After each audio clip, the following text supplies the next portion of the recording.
as my toilet seat. I demand a king's ransom for Week of Overwatch. deserve a mansion. 4,400. Hello everyone, welcome to our first Dad Batchmore League lunchtime, not brought to you by BPL, as you can see. Hello everybody and welcome to the very first game of the BPL inaugural weekend.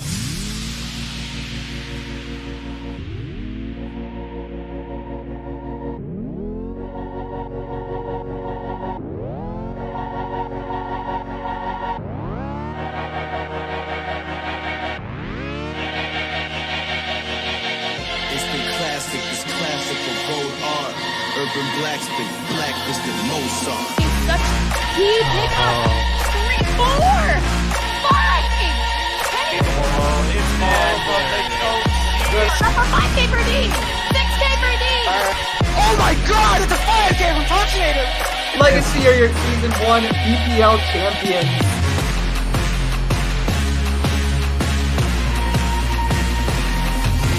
Completely different. I said, oh my goodness, it's gonna fall low. Laid out by Mr. C. Magnolia is waiting for the Blizzard first. Oh my god. That's able to do it. Cat boys no longer, these are cat men.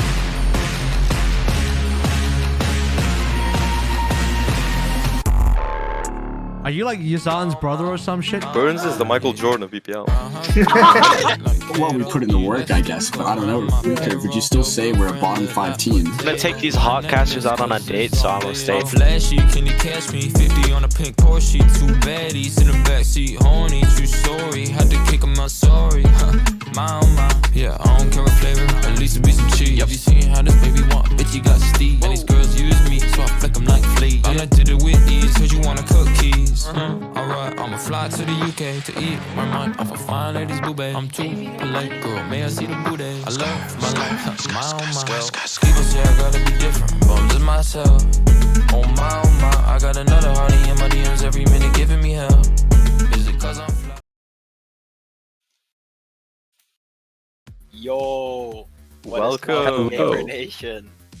Welcome to BPL Day 1, the official A-League BP.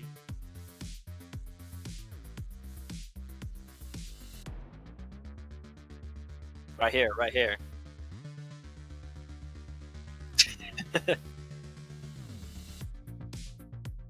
I am excited. I'm actually very excited. I'm so glad to be getting back into it.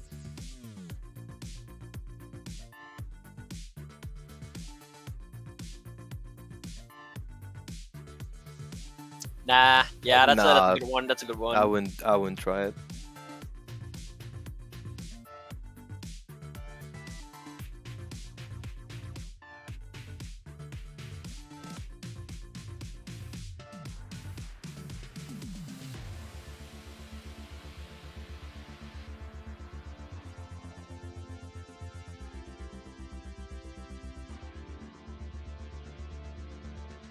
Yeah, this is an exciting game, especially because this is sort of, in a way, it is people versus this whole team with Pangalax, Magnolia, and Azu on Zenith.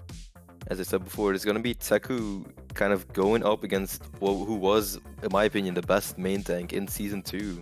It's going to be a super interesting game. It's going to be very interesting.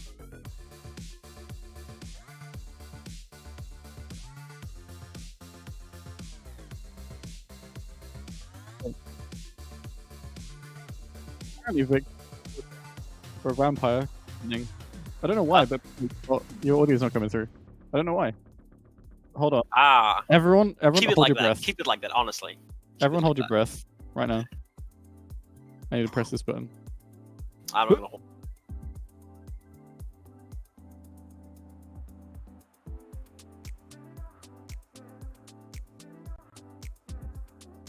Hello? Hello?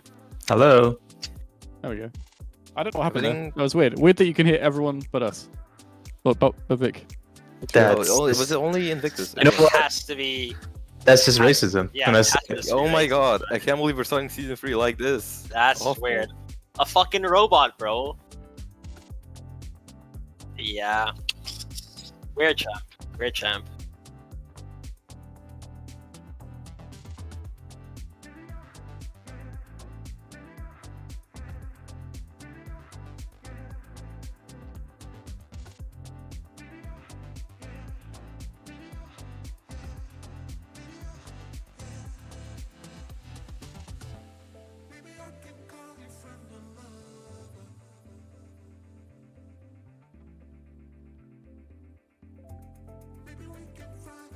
Yes.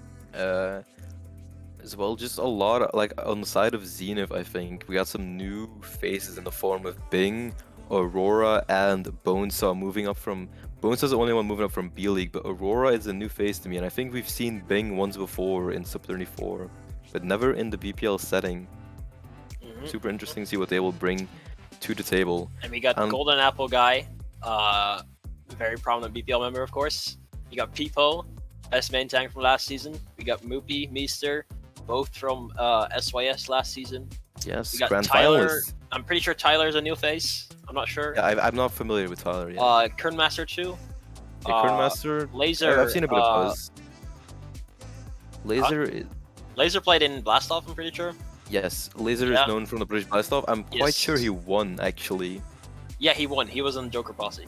Yeah, so that's the B League champion And moving up. Aquarius was on Punk Expansion last season. Yes. So pretty solid rosters from both sides.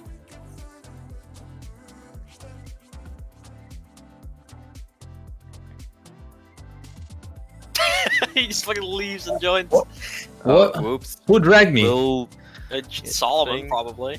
Solomon's just trolling me today. What is we this? do a little trolling on the official debut. What is not going through? I don't know why. I can hear you in my headphones, but it's not going to stream. Vic, say something right now. Hello? Yes? Hello? I'll keep an eye on it. I don't know why. I think Seems Discord like, maybe we've got some trolling going on BPL, like the BPL bot might just be racist. It might just be I might be in the BPL, but that's the only thing that makes sense. We be heard, by the way.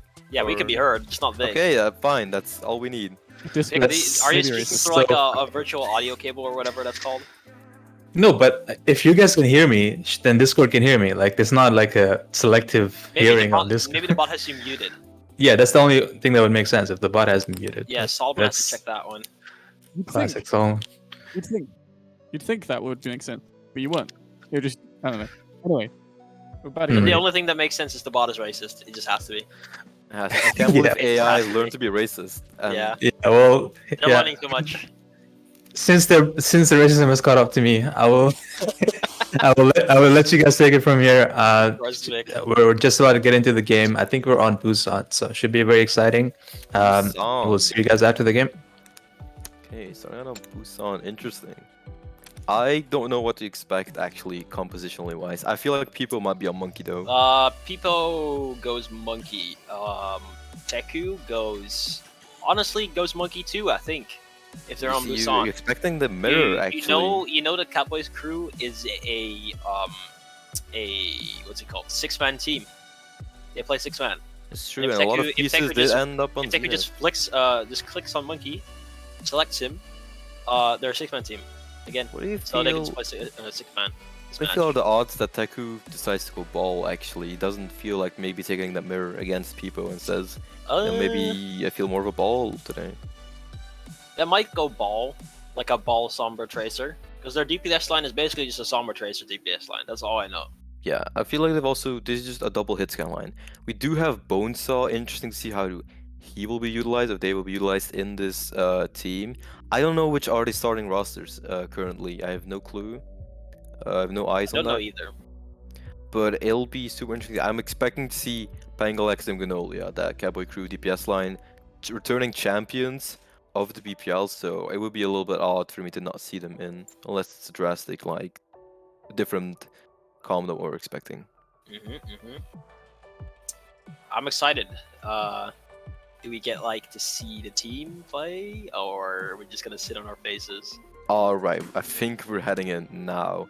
As we said before, it's going to be Busan for that first map, and whatever happens, we're going to Eichenwald next, and potentially Dorado and Lijiang. There we go. 2 teams. I'm gonna be honest, the feed that I have in front of me, it's all pixels. It's a little pixelated, it's a little small as well on my screen, but it does seem to be the monkey comps coming out from both teams. So that will be, as we said, Teku is going to mirror this monkey against Peepo, and this is going to be a big game for Teku, I think, especially Ooh, against they're running Echo Sombra, okay. Okay, so it's actually Bonesaw in as well, yeah, instead swapping of out Pangalex. Pangalex. With Bing, Aurora, Azu, and Tekogen going out instead of Zenith. A bunch of pixels on my screen as these two teams are just fighting it out on the Bongo Drum. Nothing really happening. Laser gets Tekogen, falls first, and it's as Azu well falling second. It's this composition from the B-Drop Bears, the Sombra Reaper. We've seen the San Francisco Shock make themselves well known with this in playoffs as well. It's such a good comp for control and shredding the enemy dive. Like the main tank has such an awful time. The thing is, B-Drop Bears just have a better comp because you can't not play Echo in 6-man. You need the frontline damage from Reaper or Tracer, depending on who you're playing, of course. If you're playing a 6-man mirror, you play Reaper. If you're playing 6-man into something else, you play Tracer. Yeah, as we see as well, Bonesaw is going to be swapping over to the Reaper. See what he can get done with this. Bonesaw definitely clicking some left clicks here. Oh, Magnolia gets the kill onto, I can't even see that name, it's so pixely. So it's going to be the Moira for B-Drop Bears. There's a lot of going on from this fight, Josh. EMP comes out. Big EMP gets 3. Gets 3 as well. Looks like Tyler's just doing things on his Diva right here. And it's pretty much just cleanup now. Follow-up comes through, and it's going to be B-Drop Bears holding on.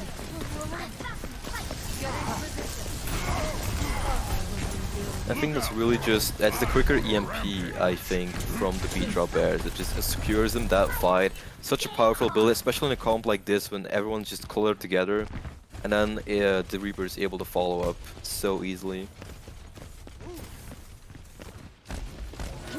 I have to apologize. I can just not see what's going on. And I think, I see a bomb coming in, I see a bomb go out from Azu. It doesn't seem to find anything, and it's the beat as well. It's going to be an aggressive double ult push. We're stacking support ults, lads. What's going on? Yeah, ults going in every direction. I cannot even see the percentage either. Okay, it seems to be still B-Drop Bears coming out on top in a quite surprising twist for in my opinion. The excuse me, as the screen falls into a grey void on my end for a little bit, but so far B-Drop Bears are looking really solid on this first point.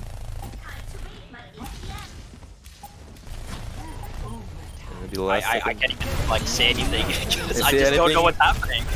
I think it's a little bit chaotic. Seems to get the final second touch. That pops Primal as well, but already the Reaper and Lucio are down with the Sombra falling quickly afterwards. Teko's gonna try to cause some mischief in this backline, but it might not be enough.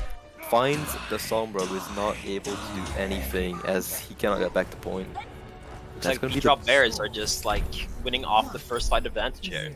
That's an incredibly strong round by the B-Drop Bears. Absolute statement victory, in my opinion, against with the monkey comp. Just they knew what they were doing. They were not messing around.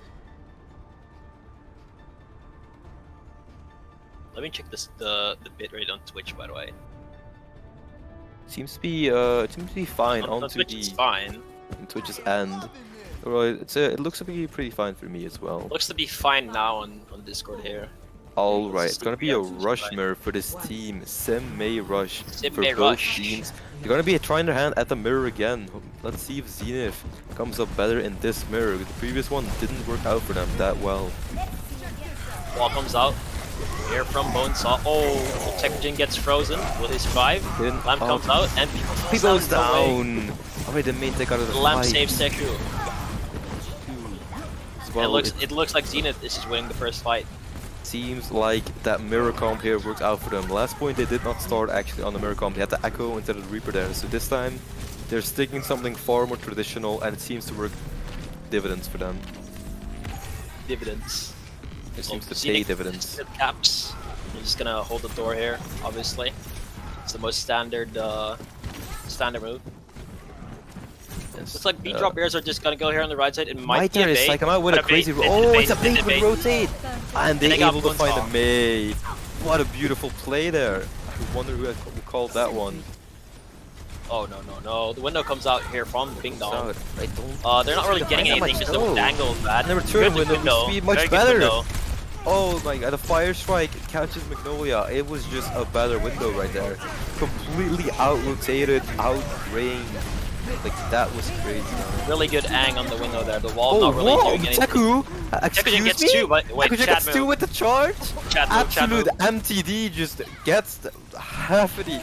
Just the Mei and the 2 of the most important characters as well in this composition. And that allows Zenith to just be in this fight now with the beat as well. But it looks like Beatrop Bears are just gonna survive up the beat from Grandmaster. Oh, Shatter comes back to Shatter. Oh, Teku is doing so much in this fight. We talked about it, that this guy has to step up against And people who's such a Mupi solid main uses tank. Mupi uses ult. Questionable, I think. Maybe why are called you winnable. stalling, sir? May I ask, why are you stalling? They have cap. Why are you still stalling? They're going back in. Curmaster does find the pick, so they are just going. They get the point as well. They get cap in the end. That's It feels stunning. like Beatrop Bears just won that fight because Zenith never like grouped up after they had cap. That was Zenith was wild. Zenith always had the numbers advantage, but they never like really grouped up. That was just like, I feel like Beatrop Bears won that fight initially, and they just never capped because Teku came out with a crazy pin and then a complete shatter. Incredible plays by the captain from Zenith. Now this Blizzard. Good Mail's coming out. Lamb coming out. He's not gonna survive this one, is he? Yeah, Meester's dead. Yeah, goodbye, Good wall. Meester. Very good wall. Pretty... Here from Bonesaw. Oh yeah. Laser's still awesome. like Laser's lasering down everyone, and he's getting fixed. No way. He's Oh getting no way you're no to do way, this. no shot. Somebody look at the Symmetra, please. This Look at the is such Symmetra. a Look threat. at the Symmetra challenge. Very hard. Extremely difficult even. Oh, they did it. No! They did it. They've done it. Okay, they've done it. The wall was infested, but that should not have taken that long. There's Oh my god. Trying to come out, and did people just Wait, people shatter no that? way. People just solo wins this, right? No way. No, surely not. Okay. Magnolia says no, good old friend, not today. Not today. A little bit of chaos. We like it here.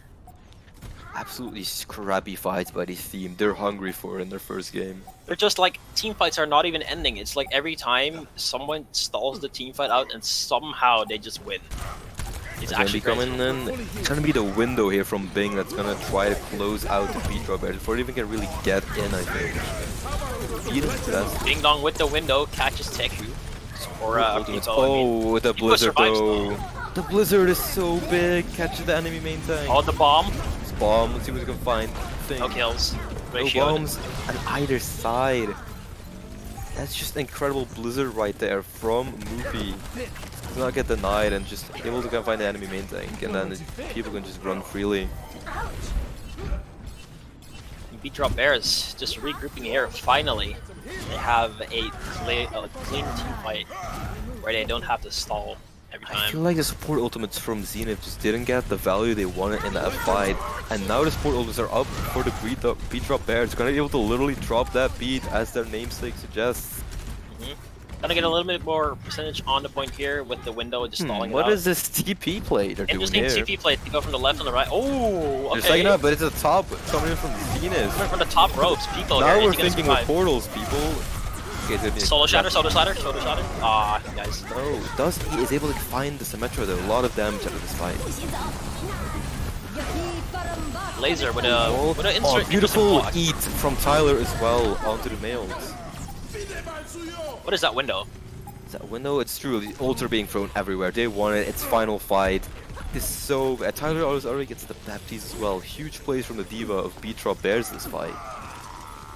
They Teams are might kind of just throwing out like random ults and just seeing like which ult randomly is better than the other one.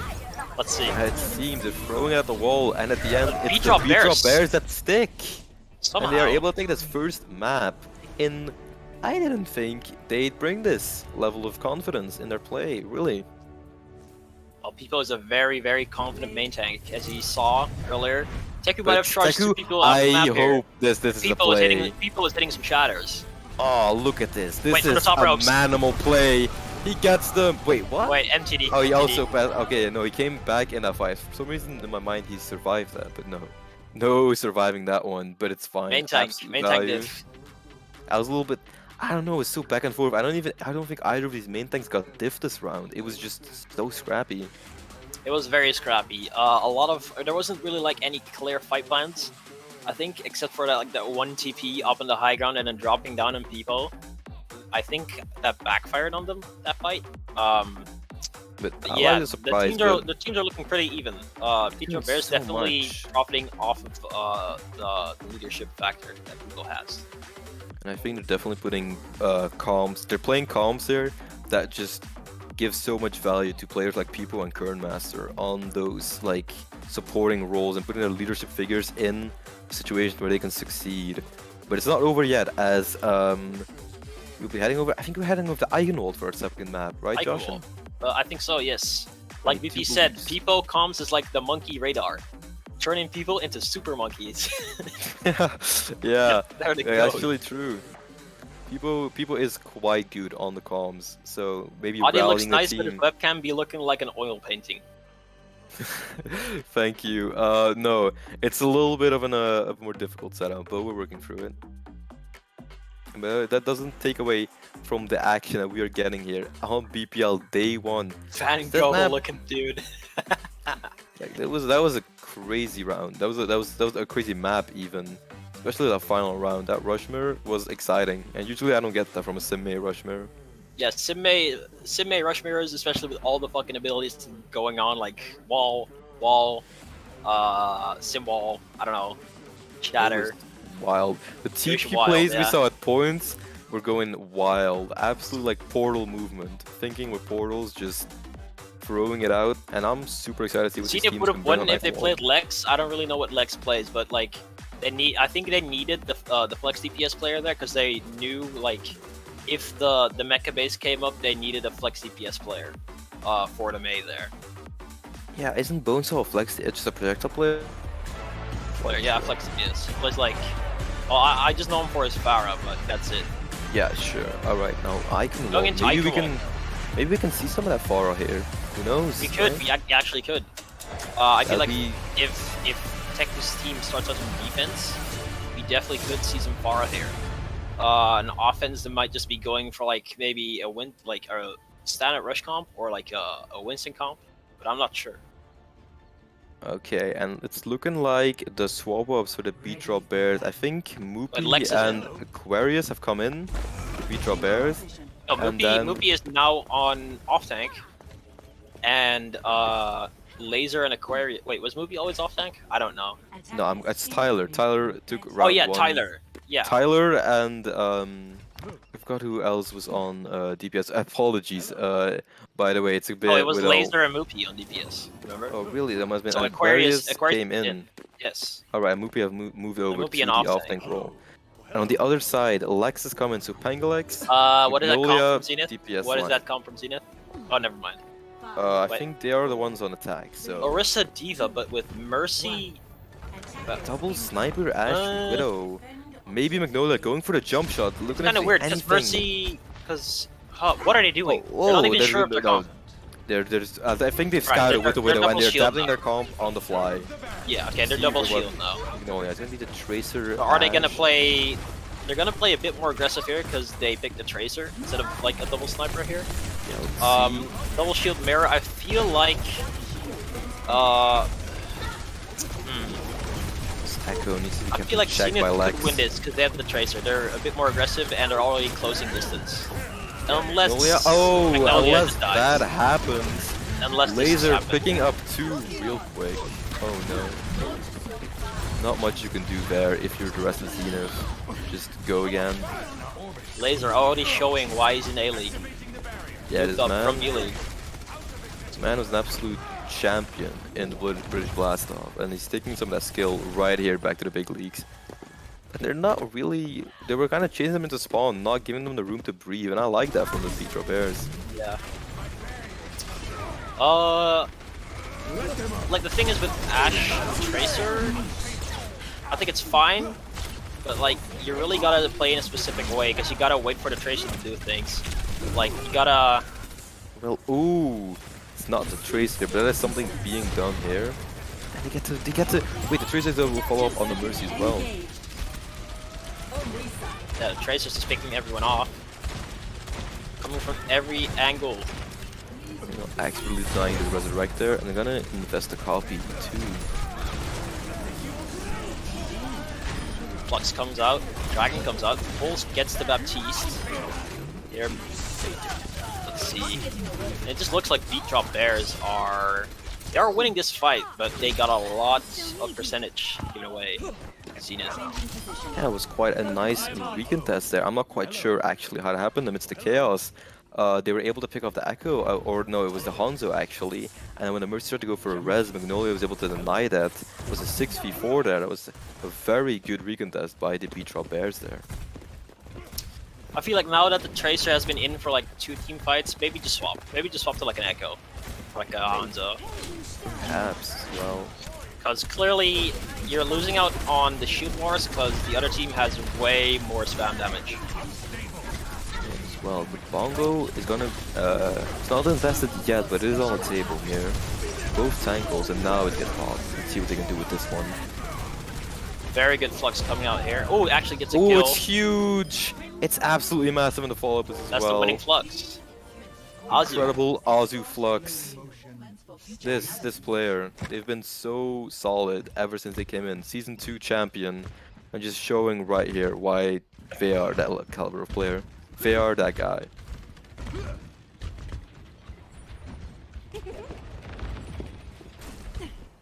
Looks like they're just setting up for next team fight here on the high ground. Wait, what are they doing? What is It's happening? a little sneaky rotate around, a Oh, very but like they're aggressive just gonna die. push. They're just gonna die. Yeah, but they've been able to force out Bongo. I'm Unless not quite sure. It does seem like they've been able to force out the Bongo. I don't know but how Zenith now... got away with that, but their tanks just solo pushed the high ground and actually pushed everyone off. It is unreal. Incredible confidence is on display right there, but the Mercy's gonna be paying. So is the Orisa. The Bob also is invested, and now it already bursts it down. The Flux as well. Josh, my lord, what is going on? I don't know. Oh my word, no! I don't think there's like any team plan in this. They're just humanity. they're just doing things. The ults are being tossed left and right. Ults are being tossed. People are walking around like. Let me just go on the high ground real quick. Let me just flank behind them. Okay. Yeah. So Magnolia is still on the Tracer. Window comes out here. Doesn't really do anything because they just like hide in the side room over here, right here, and it may even set them up for a good dragon. That's a really good dragon. Actually, splits them off. I quite like that window. I think I'm quite sure that forced them into that side room and that they were able to like, follow up on it really nicely. It's quite well done from Meester over on BPL Bears. Yeah, and let's see. 140 on the clock. They got the window here. They can probably push here, but window to take the corner maybe. Oh, the flux but this is comes out gonna from be a Luffy. girthy flux. Almost hits a find rock. that. Oh, Okay. it's hopeful, but if that hits right there, that's it. Laser is just pounding on Hanzo. He is actually just pounding on Hanzo. Is showing up today as people were saying, you know, B League, how will they fare in A League? Laser right now is making an incredible case along with the rest of his team. Laser absolutely popping off here. 3 ults here for Zenith. No, actually 5 ults. He fell They got early and double support almost. Oh. And Laser actually Once just goes again. Lex because Lex stands in front of the window. Okay. In the downtime, they're able to get the tank line, and the Tracer dies again. This is, I mean, this is just really well played from BPL Bears so far. I'm saying it right here. Laser is getting MVP for this match for me. He is doing so many things far, right now. He's doing quite well. I'm not quite sure. This feels, not particularly. So anything can happen still, Josh, and as we see, with a bit of an odd comp swap going on. Oh no! Tekujin going over to the monkey, instantly bashed Tekujin down. down. And Very risky from BPL Bears here to spawn camp as a double shield comp. But they're pulling it off. They're pulling it off. Interesting. Zenith are on a little bit of a crackhead like oddball comp here, and it's gonna be Teku swapping over to ball, and maybe for the touch, maybe they just feel like this is a better comp right now. Look, if it's time to play Tracer, it's time to play Tracer now and like just sneakily push that cart, force him back. Feeling himself. Whoopi's absolutely feeling himself, just going around, doing whatever he wants. Good copy here. What is happening? Terrible, the double flux going Kern down. Master with 3k, absolutely insane. On the brig, Kern Master. Oh, if that hit, that would have been nice. And it's nasty with Laser picking up another If Gag 2. and my girl both drowning and I can save only one, catch me at the enemy spawn door with my boy on Lucio. Gag is not even playing. Gag has not shown his face in this game. Gag has so not far. shown his face. I appreciate the enthusiasm for Gag, captain of the Beach Drop Bears, so definitely still his impact being felt. He did assemble the team, but maybe he's in the game in spirit, Josh, and maybe there's a little bit of Gag in all of us. I don't know. I feel like Beach Drop Bears just like people. I think people's making like really good calls here. Yeah. And perhaps. it also helps that Laser's just popping off on Hanzo. They're just doing really solid all around. They're stepping up in ways I was not ready for them to do, and it's super nice and refreshing to see. Like we've seen from Beach Drop Bears, they've been setting up, they've been making calls. They've been like on second point especially. I don't think Zenith really had a plan. Beach Drop Bears were like, let's claim this high ground first, like in first fight. Then the second fight, they kind of just like decided to play low ground, and then last fight they did they made the call to like spawn camp, you know. Like those were obvious calls, but from Zenith, I didn't really see like any calls. They kind of just like stayed near cart or tried to like go to cart. They never made like a rotation to clear anyone first, and have someone else like sit in cart while they're clearing that. But you know, I'm waiting to see Zenith like make some actual some calls there. It's gonna be the No More Tracer for Magnolia. Moving over to the Hanzo. It's gonna be the double sniper composition as well. Laser doing the same jump shot that I think we saw leg stake onto the offense. Just a little bit of scouting. Gonna be moving over to Hanzo right now. Playing a Peepo, not a Peepo, an Orisa Diva comp here. Kind of a rushy spam comp, I'd say. Yeah, I think perhaps they were expecting a flyer hero to come out, maybe get some of the spam, but fine. Diva's quite a good character for those who didn't know. They killed the TP, so no more TP plays here. It looks like they're just closing the distance for both teams. People is already down though. Azu's trying to survive here. Oh, and Sigma does end up falling. Magnolia finds a big onto Aquarius. Yeah, Magnolia and Ding Dong are just not contested on the high ground. They're basically free. It's really already. That's a great start for Zenith. Well, nice Guys, little... can you please not spam the chat? My mom bought this new laptop, and it gets really hot when this chat gets spammed. Yeah, that's true. Look at my camera. You know, that's what happens when you guys spam chat. My camera just dies. Unfortunate, you know. As well, this is exactly what I want to see for Zenith as well. The DPS did a little bit of clicking in that final fight. Oh, the spam. Holy spam. That was Sigma Orb and Dynamite, I think, just destroying the Beach Drop Bears. Beach Drop Bears. More like Pasta Drop Bears. Absolutely in this choke. No.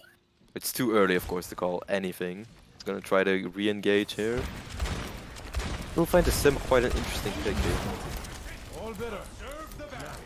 Yeah, it's very hard to push into a double shield comp that actually plays the range really well. I mean, look at people. The guy is not getting anything done basically on this Orisa. Like Beat Drop Bears are playing sims with double shield. It might work, but why not at that point just swap the rush and run them over? You know, it's only 1 point that they have to get and like 2 meters on the second point. So they trade 2 tank ults for the Amp Matrix and end up getting a pick. Saku going crazy on the horse. And still, once again, the Laser does find the exit frag onto the Ash, but I think they're going to be able to res that one up with the Mercy as they do. And no progress made for the Beach Drop Bears.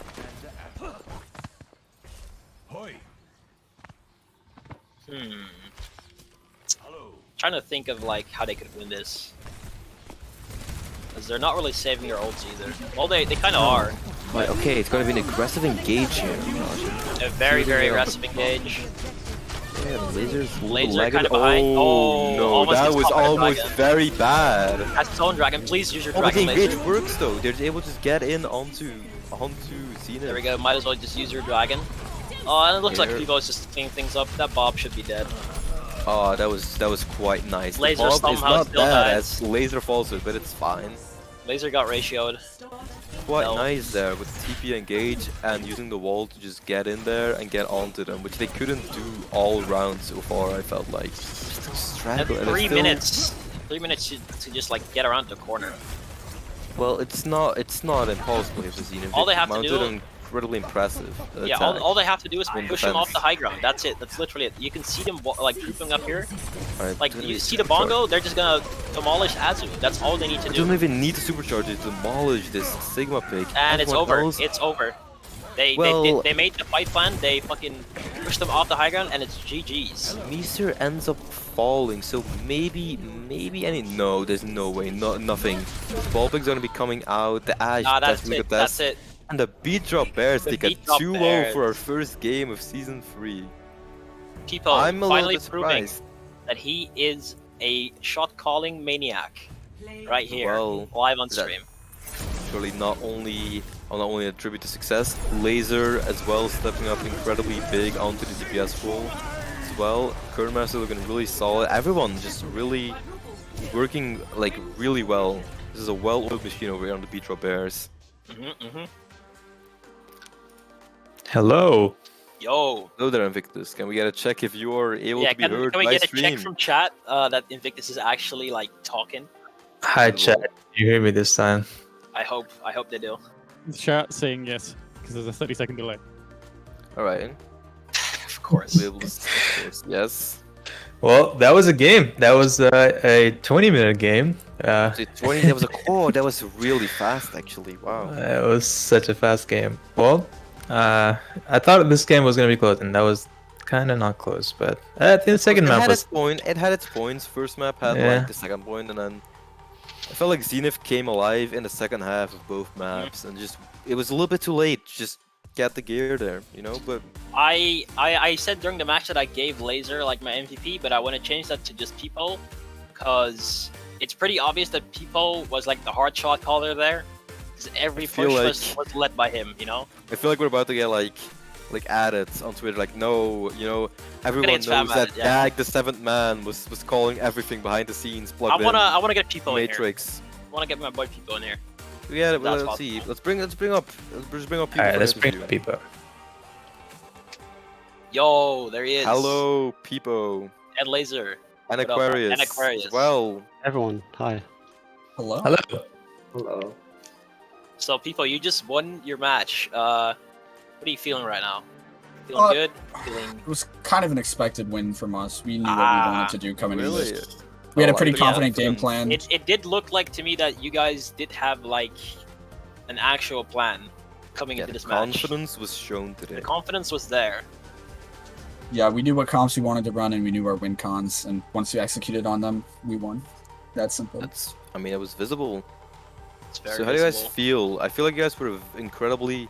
You were definitely the underdogs in this series, I think, for a lot of people, including myself, I will admit. I can admit my mistakes. How do you feel about showing those people, like, the doubters wrong, basically? Always fun to prove people wrong. I mean, that is what you told us to do, isn't it? I did. I extended an invitation to prove me wrong, and you wholeheartedly did so. Accepted. Yeah, it was actually quite nice to see. Yeah, and we don't want to get too ahead of ourselves here. This is literally week 1 of the tournament. Anything can still happen. So we're gonna keep working hard and hopefully continue proving everyone wrong throughout the rest of the season too. All right. Well, I have a question for you guys. Who do you guys want to go up against in your next match? Who, if you had to pick someone, who would it be? I don't know the teams. Yeah, it's kind of rough. You are, of course, kind of put on the hot seat. But you're the first team to... player or something, if you want. Yeah, I'd be fine. Anyone I know on the teams, I like playing against my friends, so I can teabag Mhm. them after killing them. So Ah, nice. yeah. Very nice. So currently very you are the #1 seed, 2-0. You are How do the you best feel? team in BPL. You are Yes. the best team in BPL. Let's go. 100% win rate, #1. For the next hour, we are And number with 1. that, we're ending the season there. Good job, everyone. Yep, All right, Great thank you work all guys around. for season 4 Thank next, you guys. next year. Thanks everyone. It was so great, to be the only casters of season 3, but it was a wild season. We had many memories. Like when you Many guys won memories. Busan, Yeah. and when you guys won Iconwald, these were all crazy. I could pin 3 people off the map. That was kind of big. That was wild, Yeah. including himself as one of those 3. Retirement post incoming. Well, absolutely. Well, I wish you guys the best in your next game. Hopefully, you can learn who your opponents are going to be. by the next game. So it should be a lot of fun. Congratulations again for winning the first game of BPL Season 3. Our most Oh, yeah. successful Season 3 team so far. Actually, I just realized People has now won the last game of Season 2 and the first game of Season 3 back to back. Wait a minute. Oh, They're on a streak already? Let's go. The two timer? Wait a second, the 2-timer? Quite crazy with it. Wonderful. Well, that's all for us. And, good luck in your next game. All right, thank you. Thank you. Goodbye, For people. joining us. Goodbye. That's Well- probably people right there. That was a game. That was an interesting game. I think hopefully the next game is a little closer than that one. Should be we should have a look over it, but I think we're gonna take a quick break. We are a bit ahead of schedule, so take a short break. So that trailblazer of a game. That's expected. Yeah. Keep grab a drink, and we'll be back in a bit. Right.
Oh, fuck.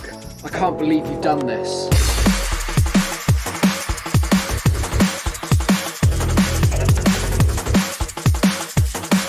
I can't do it. Fuck it. We'll do it live.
search and pray. Sweet talking dirty on the floor. Look like an honest copy paste. Swarm around my head, look the way he goes. Buzzing like he thinks that he's my hero. Thinking of taking a break, shutting it down to refresh. Honey, it's all for the better. Oh no, so spit it out to my face. It's okay, I've been busy working late, unrehearsing my fate, like repeating my mistakes. It's alright, it's okay, there is no one else to blame. I'm busy loving myself. I've been prioritizing, and you don't make it on that list. Don't get offended, baby. It's just a self-reviving thrift. Swarm around my head, look the way he goes. Buzzing like he thinks that he's my hero. Thinking of taking a break, shutting it down to refresh. Honey, it's all for the better. Oh no, so spit it out to my face. It's okay, I've been busy working late, unrehearsing my fate, like repeating my mistakes. It's alright, it's okay, there is no one else to blame. So spit it out to my face. It's okay, I've been busy working late, unrehearsing my fate, like repeating my mistakes. It's alright, it's okay, there is no one else to blame. I'm busy loving myself.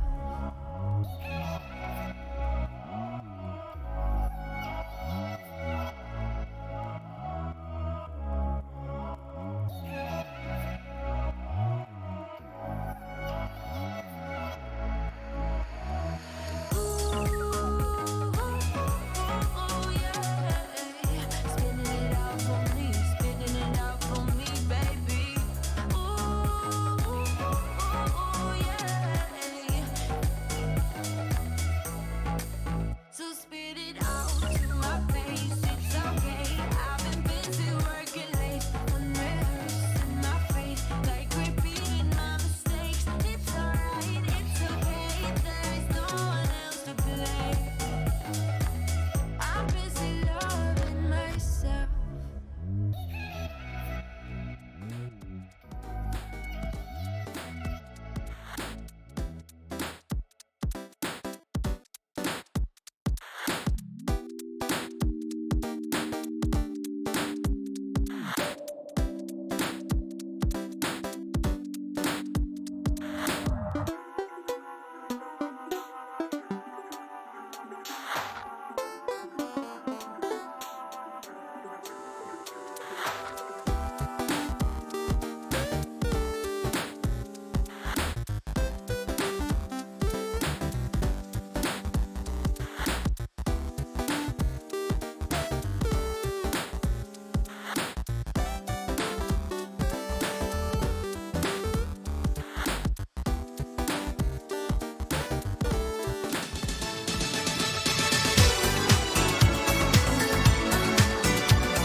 Vic, you can introduce. Hello, and welcome again to Game 2 of BPL Season 3, our second game of BPL. Well, I made a mistake earlier. I said it was the first time, but we have to mention B-League that we did on Friday. I apologize to all the B-Leaguers in chat. I love you all. Yeah, we are here. We're joined by the lovely MFG and Stratocaster. How are you guys doing? Great. I'm super excited to be back for BPL. It's been way too long since we've had a season. Well, yeah, I think it wasn't long enough. You know, you can't be doing this too often because then you get a little. You need the breaks in between. You know, so that's why we need those. But we're back. We're back for our season now that OWL is ended. This is the premier Overwatch content you can find right here on Twitch. We're here with the second game. It's gonna be Admin Aces versus Galaxy. What do you guys think of these teams? You know, I think that there are some big names on these teams. You know, on Admin Aces, you got the big captain duo of both BP and Freya, who kind of just put this team together. It was a bit last minute. And then on the side of Galaxy, you got the big man Recurve himself, along with just his backups, I guess. I don't know. This, I mean, it's gonna be a good game. It's gonna be fun to watch. Absolutely. This is definitely, I think, a chart topper in our first day here. Admin Aces, the admin team itself, with absolutely no favoritism whatsoever. Don't worry about it. And Team Galaxy, which is Recurve's, Recurve's, like you said, Recurve and the supporting duo, supporting team.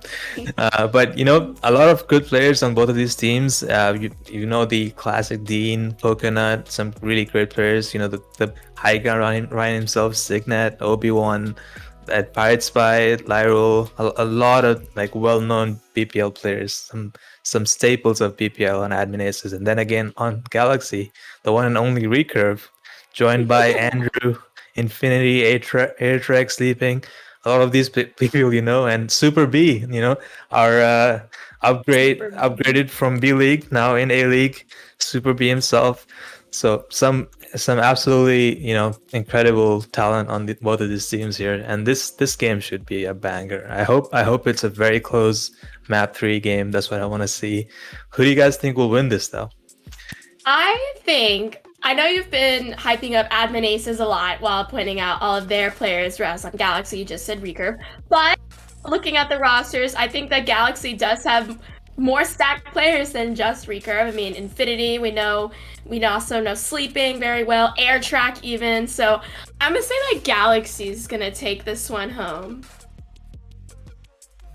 Yeah, and for me, I'm kind of gonna go for. I feel like this is an underdog pick, but I don't know. I'm going for Admin Aces. You know, they got the big man Signet as well as Obi-Wan, who, you know, everyone knows Obi-Wan. He's an insane player, and you know, they're just, I feel like their team probably has a lot of good synergy, and they're going to be able to capitalize on that more than anything because, you know, they have BP and Frey as their captains. They're having a good time. They have the BP advantage. BP has currently gone to bed. He was here 5 minutes earlier and he was like, yeah, I'm going to bed. So BP will not be here to cheer his team. So I'll be here instead. I will be cheering for Admin Aces, for my man Pirate Spy, and for Freya, and for everyone else on Admin Aces. It should be a really fun game. I think Galaxy might actually take this, but I have to root for Admin Aces because there has to be some favoritism here every now and then, you know. But yeah, I think we're just about to get ready into the game, so I'll leave you guys to it, and I'll see you after the game. Thank you very much, Vic. As we have said, this is going to definitely be a very entertaining match. Do you think that any of these players are going to do something interesting that will surprise us? You know, I'm actually really looking forward to seeing, you know, how Galaxy plays this because, you know, they have Recurve. We stated this like 20 times already. But are they going to play around his Pharah? Because we know that they're going to Lijiang Tower first. That's what it's set as in Salmon.gg. So, as we know, Lijiang, a very good Pharah map. So, if they just go with that and start with the Pharah here, I think that it may just lead to maybe some mental boomage on the side of Admin Aces, and then let them roll through. But if Admin Aces is able to, you know, predict this and be able to, you know, think, yeah, he's going to do this. This is the only thing he's good at. They're going to be able to, you know, come out, counter that, then get the lead, and then it's Galaxy who's on the back foot. So, yeah, in all honesty, all of these maps we have look like great Pharah maps, but if, like you said, if Admin Aces has the correct hit scan and response, then they can definitely win, and let's see which team is going to come out on top. Yep, and both teams just peeking out at some stuff here. I'd actually be really interested to see the Recurve Doom as a control center. It's going to be our first sub map. And Doom, you can play Doom here. There's lots of walls to punch people into, and, you know, not so good for Pharah. So if Recurve sticks this, I think it'll be potentially a very interesting and very helpful pick for side of Galaxy. That's definitely a great point because it's important to not just be a one-trick pony. You gotta play what works, especially given the spaces of all the different maps. So as we start out here, both teams are going to be rushing to the point. It looks like Obi-Wan might get there first with the sim, but we'll wait and see this first fight in the classic corridor. Yeah, Super B on the Diva here, and the Sigma from Hydra, they're going to be coming out here. But White Room Control does go to the side of Admin Aces, so being able to push up Funex, just trying to get his footing here, but his shield goes down so fast against the Junkrat Pirate Spy, but a nice fire strike here, and the kill onto Sig. That's going to lead to a nice opening at 3 for Funex. This is the way you want to start the match right here, as Galaxy just pushing forward off the back of this insane Rhine play. Big MTD right there. In all honesty, I saw the placement of the turrets around Menaces, and I thought they were going to take it because they looked pretty aggressive there. But yeah, it looks like Galaxy is going to be the one that's going to put them in a little like camp spot here as they're going to try to regroup. Obi-Wan made the switch over to the Doom as you note. It looks like that's going to be the hero of choice for our DPS players. Oh, Yeah. wow. Yeah, nice kills through that window, taking so much advantage. Alter able to find 2, and that was, again, these fights are really quick as Galaxy's just able to, go quick, get these quick picks. Yeah, everything is coming up aces for Galaxy, it seems like. But Okay. they do have ultimates on the table though to try to break this chokehold, even if they do end up going around the side rather than going straight through. This is, oh, it's a nice shatter comboed up with the tire there, and Pirate Spy able to find 2 as he opens it up for his team, and then the third on the Funex with the Conch Mine there. That was a great play, as maybe a little bit of a misplay from Alter with his tire, but Pirate Spy definitely able to get a lot of value there with his. Yeah, and I think that they didn't even really overcommit, which is really going to help them out into these next few fights, because you see they still have 3 ults, more notably both support. Hydra Foran, though, is going to use up, and Lyrule as well. Spoke too soon. Yep. Yeah, Beach traded out here. Sig finds Recurve, showing that maybe Far is what he needs to stick to, but Super B finds a nice bomb here, finds Hydra. So teams are mostly even, but Alter finds a nice pick onto Lyrule. It's just going to be up to Kun here. But Kun drops the window, and Sig able to find 2. Sig for 3! Man, the Rhines here are doing so much, but Recurve, he's back, and he's just doing Recurve things, getting picks. This is a really nice seismic slam gonna come out here, but Pirate Spy. Another double tire. Yep, another one. This man's so good on the Junkrat, able to just keep his team in this after some potentially risky moves from the side of Galaxy. Yeah, Admin Aces, they used a lot of their ultimates, but they still managed to win the fight, and now they're going to become ahead in the percentage pool. And I want to say that there's about 2-3 fights left for Galaxy to try to get back onto the point. You see Obi-Wan is deep into enemy territory. Recurve punishes him for that, though. And poor Lyrule trying to get out without dying, but it looks like Recurve might take her life. No, I think, yeah, they're going to be able to get out here and actually continue the fight as both teams pushing point. Shatter missed there from Funix as he will go down. Punishment for his, bit of a whiff there. Alter just finds the lamp, but Recurve's able to come off the back of that find Kun, but Alter is off the map. Okay. Super B finds kill on the Hydra, but Obi-Wan wins the Doom duel. Pirate Spy in the back, not able to do much, and at this point will soon be going over to Galaxy, as I say that. Bomb comes out, and yeah, they're just going to be able to clean up here. That was a great fight from them because they managed to get control at the point where it did look like Admin Aces had footing despite that. And you see both tank ults are going to be on the table soon, so it's going to be very crucial for Galaxy to maintain this hold. An interesting choice of Alter going on the legs. Interesting to see what that choice hopes to accomplish. Air Trek, though, with the beat in case Admin Aces tries something, but Obi-Wan, they're going to have to wait for him. Yeah, maybe he was just trying to do a little bit of a flank here. He says ping in chat, but we all know, maybe just a small misplay. His team is going to push forward without him, though, and maybe Galaxy isn't ready for this aggression here.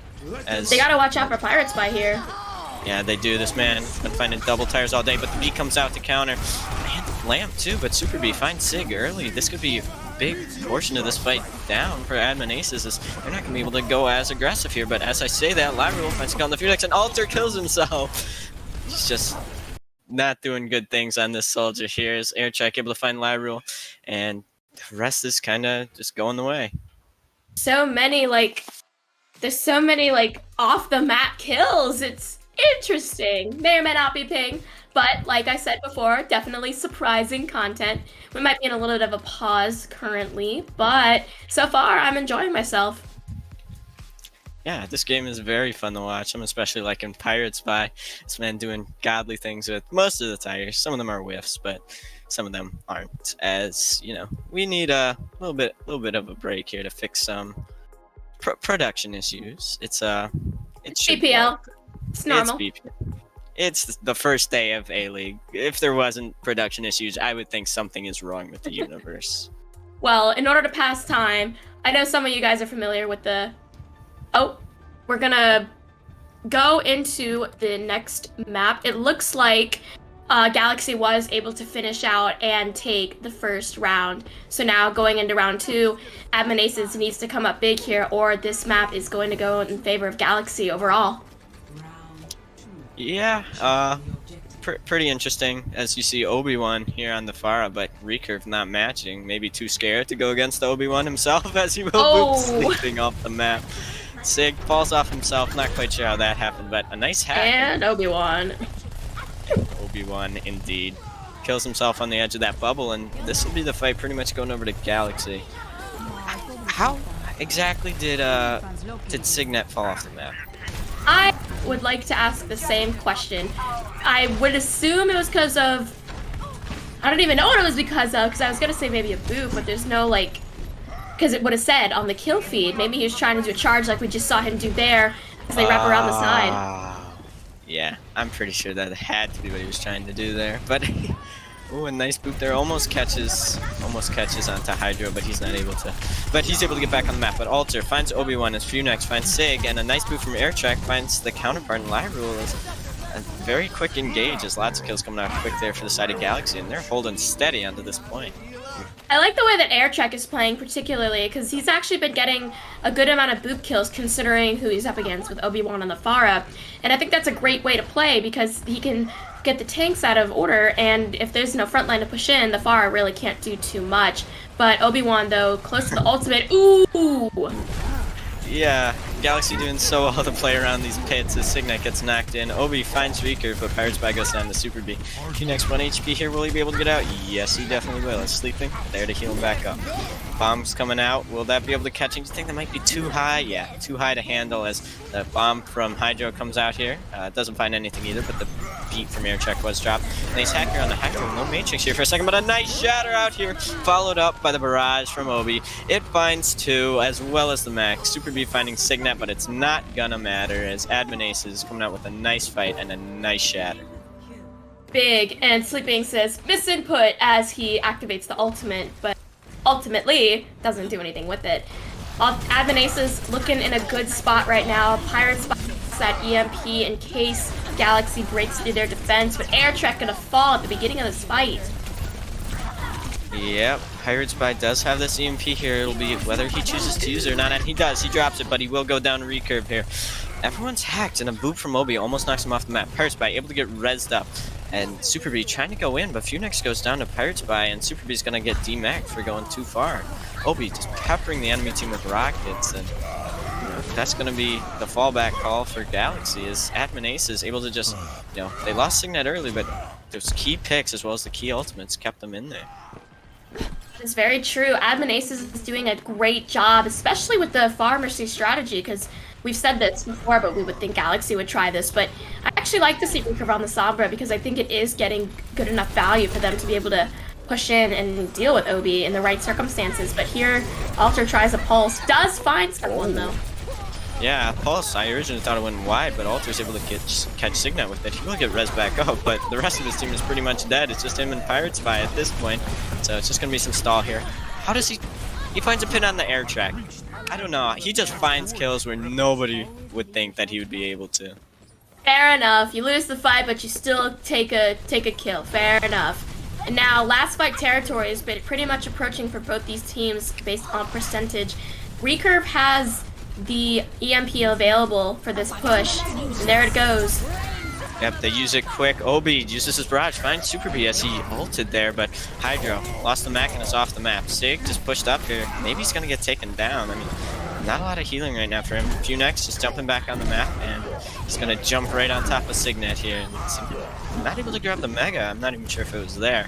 But point got flipped for Admin Aces. It's not enough. You can't really hold a point when you're all dead. And Signat even used the Shatter there and didn't really find much value. That's going to be a little detrimental for this fight for the aces. But there are some ultimates for them to work with. There it is, Pirates What Fire an with the opening EMP. EMP. Ooh, EMP bomb combo! Oh, what a combo as Hydro's able to find both supports with that bomb. What a massive combination of ultimates there from Pirates Fire and Hydro. It's the synergy. They can do it so well as Funex able to find 2 here, but I doubt it's going to be enough as Obi picks him off. 5 more seconds left. That was just a masterclass in how to combo ults and how to do things right. As you know, Sleeping does have this ult, find Signet, but with Alter going down and the Hex coming out here, I don't think it's going to be enough for Galaxy. Beat Drop comes out, Obi, he's still alive. Not a lot of ults here for Galaxy, and Kun does go down, and Funex finds a jump kill on the Obi. Are they turning this? Never underestimate! It does look like they're doing that. Signet coming in with a Shatter though, big. Here's Protector Monkey. They managed to turn it. Sleeping just saved his ult for the last second and they win the map. There you go. I'm shocked. I am Funny absolutely moment. shocked. That is an absolutely... I would have never thought that would happen because Admin Aces, they had so many people. They were just... All they had to do was hold the point, but they weren't able to do it. And that's map 1 going to Galaxy. Yeah, you love to see those kinds of plays though in BPL and in just general Overwatch where you're this underdog team. You're even talking about the underdog story in the beginning, how odds seem against you and then you just come back and surprise everyone with your fun gameplay. Yeah, that very fun gameplay is what I would call Signet there. And, you know, Obi on the Pharah, he didn't look half bad. He looked pretty damn good, but unfortunately, they did end up losing in those final moments. And, you know, it was pretty close, I would say, even though we didn't go to a sub-map 3. But I'm looking forward to see what they have coming in this next map as, you know, both teams look pretty close. Yeah, we're going to be going into Blizzard World, and I would bet that Obi will still bring out the Pharah, and if they manage to make it to Rialto, he'll even use it there then, because both of those maps can definitely have Pharah on there. Interesting to see if Recurve's going to go down that path too, because so far he actually is not going on heroes like Doom and Sombra, which have been working for him, so it's very fun to see this Pharah one trick actually exploring other heroes and doing well on them. It's character development. It is. It's character development. It's plot development as a whole. And, you know, if he's able to just keep bringing out these consistent performances on things other than the Pharah, I'd say Galaxy has a good chance of staying in here and just able to close it out. But if, you know, the Admin Aces do get a DPS advantage and, you know, they're going to be able to just maybe steamroll Blizzard World, a map that we know people either get stopped early or they get stopped at the end of second point and third point. It's all about the ending of how far you're able to push it before the enemy's able to push it. And I know that's like a recap of Hybrid as a whole, but in this, like, half a meter can make the difference between winning and losing. That is very true. Hybrid map is always the most technical of them all. And Blizzard Worlds even make things quote-unquote worse just because of how you said there's all those typical points that you could be held at. It's like, for example, if you look at Numbani, it's always like, you know, like Numbani second always goes by so fast and then you automatically get to Numbani third. And I feel like you could say the same thing for Blizzard World depending on where you're looking. Yeah, I mean, a lot of it is going to be in this first point take. I mean, I trust that first point will be able to be taken quick here if Admin Aces do choose attack first. But it's going to come down to the micro plays and, you know, how Signet eventually works with this team instead of maybe working against. Not as many times to fall off here, which is good for Signet. we can agree. Very true, but maybe he'll find a way. Who knows? There's always that little like back ocean behind first point, but we'll have to see if that is a possibility even. We should like have a tracker so far of how many off the map kills. I want to say we're at 5. I feel like that's a good estimate. That is a good estimate. I mean, are we counting people going off the map on their own? Because anything where the kill feed says that they went off the map without any other force doing so, like a pin or a boop. Okay, so my guess would be, I'd say maybe 6. I think 1 more than 5. because there was a lot that first map. So we gotta keep track, chat. Yeah, we gotta keep track. We gotta get the whole Twitter account designated to just this right now. BPL Season 3 Off the Map Kills Twitter. I will give it a follow. You'll get the MFG follow. Just let me know when it's created. Yep. So, do you like theme parks? Because obviously Blizzard World is supposed to be modeled after a theme park. I mean, theme parks are good. There's one by me. It's a Six Flags, and I love this Six Flags because I just love going on the rides and everything going nice and fast. We are already in. We've got Galaxy on the defense and Admin Aces on the attack.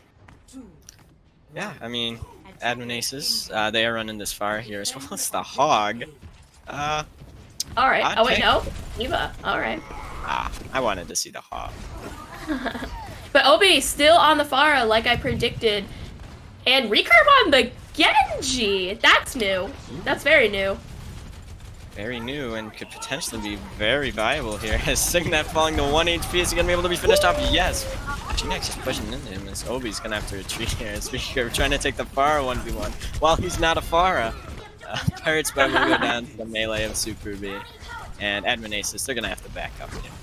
I like the aggression coming from Galaxy, because once Signet fell down, which was their main line, they were able to just go in so quickly and disorient the team, and that's what you need for a good stellar defense. Find your opening and get things done quickly, and make sure you know where everyone is, because you could see Pirates Spy on the Tracer trying to go around, but almost falls.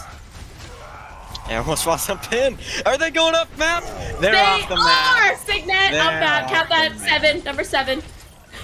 Oh my god. Number 7 is Obi finds 2 kills. Make it 3, make it 4. Obi, he's doing big things while we're just laughing about they're off the map. Yeah, I mean, this man, he's been in B-League before. He's been making the grinds, grinding, making gains, doing all the things he needs to do. This is literally a plot twist. It's like he is the new recurve, the new Pharah god, because they do cap it with about almost 5 minutes on the clock, which is really good for them to push the payload. And they're doing their own form of aggression too. Air Trek gets staggered out there as well. Shatter also coming in. Oh, what a shatter. Obi's just able to capitalize on that, get the 2, and get out. Unfortunately, same thing can't be said for Pirates Spies. They'll get taken out by Super B yet again. But nice rise here from Cub to keep going. But not Obi. Not Obi. Let's see if this is one of those scenarios where this point goes by really quickly. It doesn't look like that though, because Galaxy's coming back strong with great ultimates in hand, almost at that beat. Both tank ults available too. Admin Aces used everything in the last fight, so they gotta wait a little bit so they have more on their table. Yeah, I mean, Recurve looking a bit like AKM here with his blade charge, but that's alright. He'll get it eventually.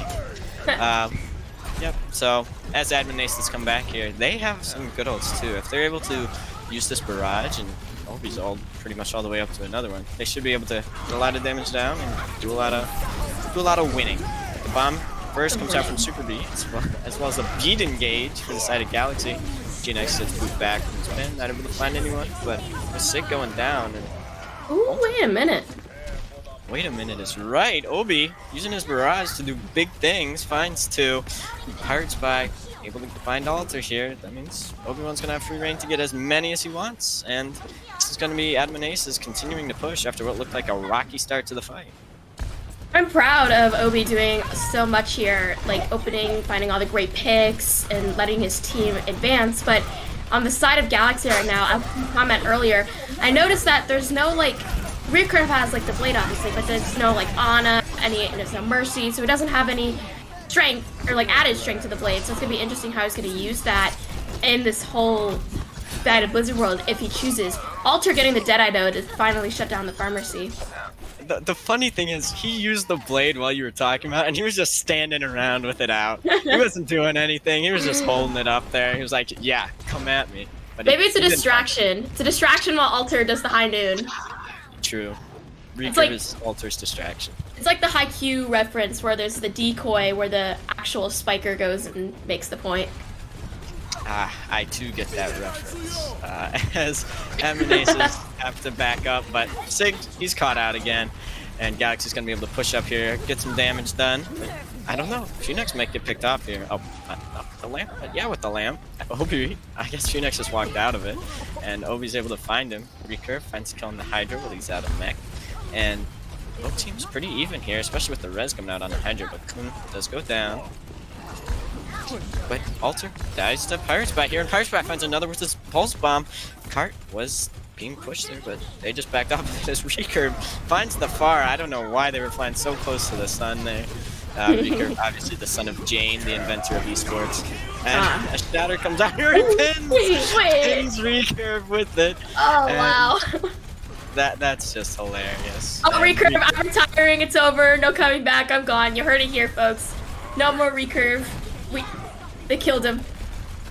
He has perished. That's unfortunate, as Brian Allen does go down. But he takes Pirate's Bat with him here. And, you know, beat drop comes out. Obi just looking for a good opportunity to use this. Oh my God. Just gets right. He tried his best. He said, really? I knew what he was trying to do, though. He's probably going to try to deflect it into the face. And even if he died, at least Obi wouldn't be able to do too much damage. But it still looks like Galaxy is holding their footing. So Recurve, even if he's had enough, he still did the right thing, though, by basically isolating where that barrage was going to hit. So I applaud thee. Yeah, I mean, Recurve on this Genji is one of the most comical things I've seen. Like, it's not that he's even doing bad, it's just that there's some funny moments here and there that just make the whole match worth it. As Cart's being held to by Galaxy admin, they're gonna take high ground, and then nice headshot on the Obi-Wan from Alter. I like the Widow switch, because it's actually able to help deal with the Pharah more, not just put all of that responsibility on Recurve. That's the team peeling for each other, working together. I know you mentioned synergy before, and this is a great example of that. Yeah, Super B finds Pirates by Super B been doing insane. Now he finds Signet too. Unix gets a kill on the Hydro, and Obi finds Alter, but still, fight's going the way at Galaxy as of all these other fights, man. And it's just going to be these few on card to contest this as the last few seconds wrap up here. Super B has got this bomb, they're able to close it out. But they do need to find Obi, and he will. Bombs, stop the res, but Queen's dead. No res without the mercy, baby. And Pirate's back. Nice pulse bomb on the air track, but it's not going to matter in the end. As this time, I really do think that Galaxy have this once and for all. Come on, guys, just die. I can't stall much longer. There we go. Y'all thought that Advent Aces was gonna pull through, but Galaxy, it's really impressive from them because they had essentially 5 minutes on the clock after capping first, and they were not able to break through Galaxy's defense because their team was able to handle Advent Aces' powerhouses so well. We saw the tanks and the DPS going after that Pharmacy duo and Admin Aces, which was very smart of them to do, have multiple people make sure they shut down the powerhouse, whereas like the ground central people, I put that in air quotes, where the people who can't fly or jump, are there for the cart and helping out. So I am very eager to see now Galaxy's attack strategy. Yeah, I mean, if Obi's sticking to this Pharah, I think Alter going onto this Ashe is probably going to be a good idea. I did like the Alter Widow a lot there. Able to find a lot of value, able to just find shot after shot, either forcing out res early or, you know, just getting the kill altogether. But, I mean, Admin, they're starting with an odd comp here. I don't know how often we really see a Monkey Rhine on the first point here.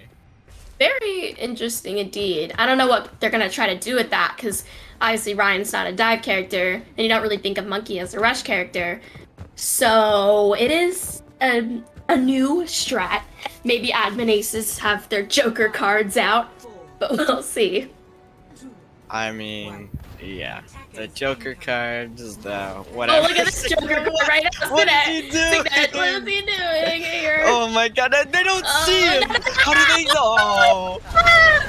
Why? They did see him! Silly moment shut down! Sleeping was the last person to come up, and of course, Sig wasn't ready. He goes for the charge, but Sleeping, he lives up to his name. He sleeps him. Oh, that's so funny! And yeah, look at that. Galaxy mowing through Admin Aces. Their strategy did not work, and now they pay the price. And look at how far up they are already. Recurve going after that kill onto Signet, finds it. Now he's even going for the pharmacy. That's pretty ballsy, my guy. I don't know. That Signet is fun to watch, but sometimes I just don't know what's going through his mind. This man, you know, I love him. He's pretty funny. He's a funny guy. And it's High Ground you know, Rhinos rebranding. Silly Rhinos. Yeah, I mean, maybe he's just backline Rhines. He's just sitting there. He's so close to cart. He's not playing with the rest of his team at all, and he dives to the primal here. Phoenix pushing the backline, recurve with another blade here. This one's not off for show. Oh wow! You got good kills with that one. This is just easy breezy right now for Galaxy. Adminaces doesn't look like they have any answers as of yet, but they do have some ultimates coming up very soon. So probably by the time the card gets to where it should be, there's going to be another big fight for taking. And if Adminaces wins it, it'll give them the opportunity to solidify themselves and stop them, just like Galaxy had done to them. So instead of any traditional deck of cards, they'll pull out an Uno reverse card. Well, where is Signet right now? The rest of his team is perishing, and Oh, he gets sleeping! Sleeping, able Wait, to but spot it's that. going in their favor nonetheless. Interesting. This is why they have the monkey. They know their main tank's not playing with them, so they need another one. No off tanks allowed, and yeah. Nice wrap up. Actually, very true though, because even though it's Mimi, it is kind of true because they do know that Signet probably has that idea of trying to get these interesting plays by going around to the back line. But Hydra Faran is still doing a great job at being that central tank in Signet's place. And like we just saw right now, that strategy can actually work out if done correctly. EMP comes out, actually finds two, knocking the beat drop off, keeping it only on air check, but Signet drops the shatter. They're able to find two, Alter and Sleeping go down, but Super B finds Hydro here. Cart's being pushed here. Adminace is just going to have to throw bodies onto it to stall. Obi-Wan trying to look for that room that people in the chat are talking about, but he's not going to be able to find much here. This Mercy Pocket from Kun is so good, but he will go down, and Obi will soon follow here as Reeker. Able to kill the Pharah, and these are the last few bodies. I mean, if they're able to find Signet, yeah, this is gonna be over here. Is Cart gonna be pushed the rest of the way? Cart's probably just able to contest her for a few seconds. He goes down, so does the Mech of Hydra, as well as Hydra himself. Recurve, another blade here, finds Kun, and that's gonna be the game. Yep, Galaxy taking it all the way, winning both Lijiang and Blizzard World. Clean 2-0. I want to say we haven't had any 2-1s yet so far in BPL, both A and B League. So we're just keeping the streak, Galaxy. Keeping the streak. Yeah, I mean, it was a objectively good game. You know, first map was pretty close, second map, pretty funny. I mean, I liked watching that. I think it's, when you can tell both teams are having fun, it's a good game to watch. Hello. It is. Hi, Vic. What are your thoughts on these wonderful games we have? Well, that was certainly a game of Overwatch. That's what I'll tell you. You know, that was incredibly fun to watch. I enjoyed a lot. That was, you know, we got some very, very nice clips. Solomon has saved all of them. So, you know, that's what we like for this. That was a content game. You know, it wasn't about the result at the end. Who cares who wins? It's about the content. You know, you get those nano blade charges. You get those, you know, random shatters. You get the, you know, random 5-man EMP that gets 5 bomb kills. Junkrat kills. Just an incredibly entertaining game. And that's what BPL is for. That's what we want. We don't want boring, you know, good Overwatch gameplay. We want games like that. Real. True and real.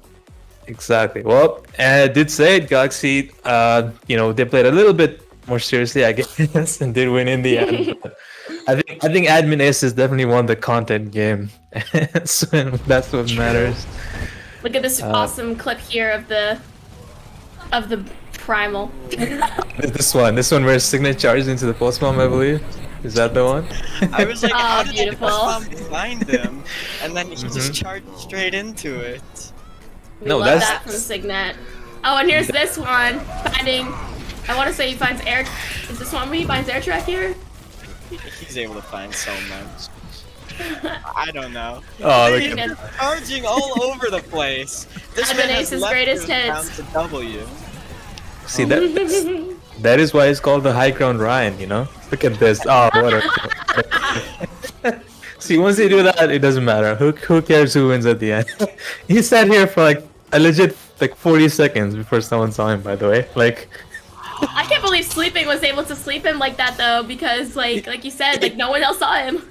The only reason Sleeping hit that sleep is because he heard him charge. Because if he hadn't charged, like he would have just sat there and no one would have noticed. Task failed.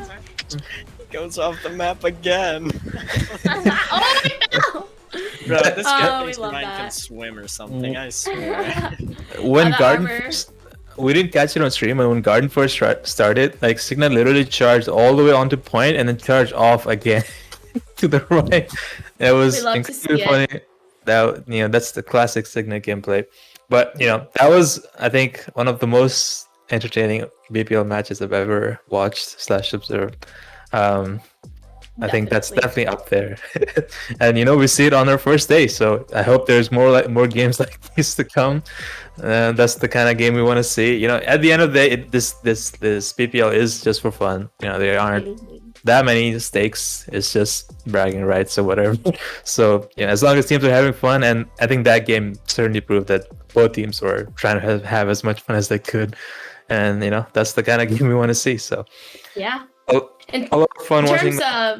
In terms of an MVP, I think we have multiple MVPs for this match. I think that for Galaxy, our winners, I would say Recurve is a good MVP because we did see him go super aggressive and take care of the problems that Admin Aces were presenting. But on the side of Admin Aces, obviously we were talking about Obi-Wan doing amazing things for the team, even though they weren't able to capitalize on that. And then let's give Signetta content MVP for the day. I think we should just do a the MVP of that game was the BPL Twitter account for all the views they're gonna get from all the clips we got from that game. I think that's what it was. But I think you're right. I would think Obi-Wan played really well. Some great plays from both teams, and I think both teams did enjoy themselves. You can see them in chat. Everyone's just like, that was really fun, and I agree. So that's our game 2. Admin Aces lost, unfortunately. Galaxy up 2-0. We now have top 2 teams, undefeated teams in BPL. They will likely go up against each other, so that will be interesting to see. We still have 2 more games to go, and we'll have our new host joining us soon, 5e. So say hi to them. I think that's it for us for now. We're gonna take a short break. I think MFG, you're also leaving as well, right? You're just here for this one game. Yeah, this is my adieu, but I will hopefully be back tomorrow for some more BPL funs. I am looking forward to it. Absolutely. Well, so we're gonna take a quick break, and we'll be back with an entirely new desk and casters, and we'll be back with our next game, which is gonna be 6P versus Ruination. So see you all in a little bit.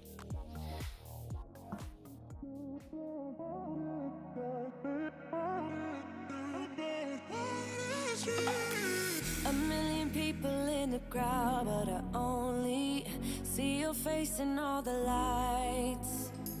And as the bass keep pounding on me, baby, I really wanna make you mine. I don't really care about love. I don't really care about happy ever after. Something about you gives me hope. Something about you, yeah. When the sun goes down and the night sky's falling, do you believe in one-time lovers? 'Cause deep inside of my wildest dreams, you'll be by my side. When the sun goes down.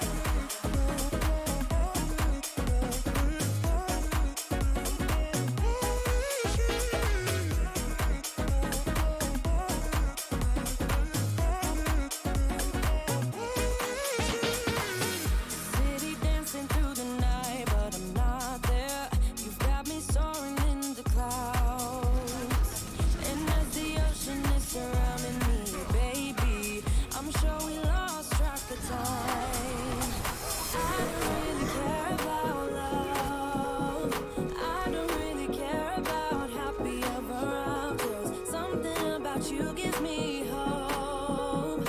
Something about you, yeah. When the sun goes down and the night sky's falling, do you believe in one-time lovers? 'Cause deep inside of my wildest dreams, you'll be by my side when the sun goes down.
All right, hello, Bad Patrimari League streamers. I am Wavy, your host for the last 2 games today, and I am here with, of course, Hot Dog as well as User Intel as the 2 casters for games today. So yeah, unfortunately so far, or fortunately unfortunately, the 2 games today have been relatively quick, both 2-0s. But we're looking forward to the next 2 games for this first day of the A-League. So I know that the first game we have up on the docket is 6-Piece versus Ruination. If either of you want to talk up on that, by all means. Yeah, I mean, there's some pretty familiar names on 6-Piece. The OG Paul, Chicken Nugget Gun and Wi-Fi, or kind of staff. It's a whole lot of other just familiar names. Cynex, some new ones as well. Ruination as well, looking like a strong team. Got Ahi, Distortion, all sorts of just fun names on there. Should be hopefully a bit closer than a match than the other 2-0s we've been having. Yeah, I definitely agree. I feel that's just a kind of a given because at least when it goes to 2 maps, that's the given time to where teams are trying to get used to each other or fix it around. So once you get to that second map, if you're not ready to adapt and you're not ready, it's going to shut you down. But both of these teams at least have some kind of good leadership, at least in that position. The captains, more specifically, on both teams, they have experience at least winning these tourneys or kind of leading their teams into the charge, and that's what matters the most, is having clear mindset and being able to say, hey, we need to do this because we only have 2 maps, maybe a third one, but 2 maps, that's how we want to end it. Mm-hmm. I mean, I feel like in general, though, with these teams, it's always tough to judge because, of course, there's the first day of the season. We don't know how any of these teams will work out. All we have is Scrimbucks, and of course, you never judge Scrimbucks for anything. The conversion rate is not always 1-to-1. It's not always 1-to-1 at all. But in the end, it's also interesting just because, like, a lot of the times people will probably cheer for whatever team they think has the cooler branding or whichever team has the more friends on their team. And I feel like it's interesting, too, just because both these teams have players who have performed very well in previous leagues. Like Paul, who's the captain of 6-Piece, as well as Ashi, I believe, who is the... Ahi, yeah. Ahi, sorry, my bad. Ahi, who is also very, very good in recent leagues. So it's going to be interesting to see how these 2 people stack up. Not to mention, I just feel like it's going to be interesting because we just want to see, a closer game than the previous 2. Even though the last one was hilarious to watch, seeing Recurve get pinned as Genji by Orion was amazing. But I just hope to keep that entertainment level up one way or another, whether it's a 2-0 or it is a closer game, which I think everyone might be cheering for. Yeah, I think we got one brewing here. Both teams, again, they've been doing well. Obviously, kind of the first few weeks are a little bit of a, kind of a grab bag as to what's actually going to be happening in terms of who's better team. It's kind of just figuring that out as time goes on. Looking like at the map set, we got Elios, Hollywood Havana, and Oasis. Yeah, those are fun maps. These are fun maps to play, not going to lie. In my opinion, Oasis is the best map in the game. But that's just my opinion. Well, it's okay to have wrong opinions at times. Yeah, you're entitled to your wildly incorrect opinion. Yeah, but I think Elias is like on a really amazing map to start out because it's one of those more even ones. You don't have to rely too much like it on Nepal or the other one just to be able to kind of focus on compositions. This one's more of like team play. I agree. And yeah, as we're going into this, man, both teams are... I would say both teams. I would say the 6-Piece going with the Brawl, and then Ruination going with more of a die with that double bubble here. Looking at these 2 teams, man, it's going to be interesting to see like what the first engagement's going to look like. If Ruination gets some good, just aggressive dives here and get a quick pick, they might be able to get the first control here. All about how they want to engage. The dive, the double bubble versus the brawl is very much a kind of rock, paper, scissors. If you mess up even once, it very much can end this fight in a clean fashion. So we already see as Ruinations are trying to rotate and set up, they want to be able to find someone out. But look at that, their monkey goes in, has to use that jump to disengage, but hits that wall, is not able to go out and is going to lose her life. This is where the brawl is going to shine the best. Everyone else is just kind of stuck needing to retreat, but they really just want to take this fight out. Look at that, you lose Sage, you no longer have that Tracer. I mean, you managed to find out the Lucio, and that's the benefit of the Factor, and the Fender Hammer's gonna secure that kill, but there's really not much you get besides from a staggered fight. The rest of your team is completely split up. The Reinhardt still has consistent healing. Sure, Guitar is low, but look, your Ana's gone. The rest of your team is split off. The Monkey has to use all their resources just to be able to come dive at you, and they just use the Maywall, slowly walk in, and this is just what Brawl works best. You're not giving them... Well, you're giving them too much room to play this game, and it's not looking too well. Yeah, I would definitely say, you know, in that entire fight, 6-piece was able to get a quick cap as they kind of just it felt like Ruination kind of dove over them, wasn't able to kind of get the pick they needed, so 6-piece just said, okay, we'll walk forward, and as I say that, they're quickly engaging here with the Blizzard and a Nano Monkey here. We'll see what's kind of going to happen with this fight.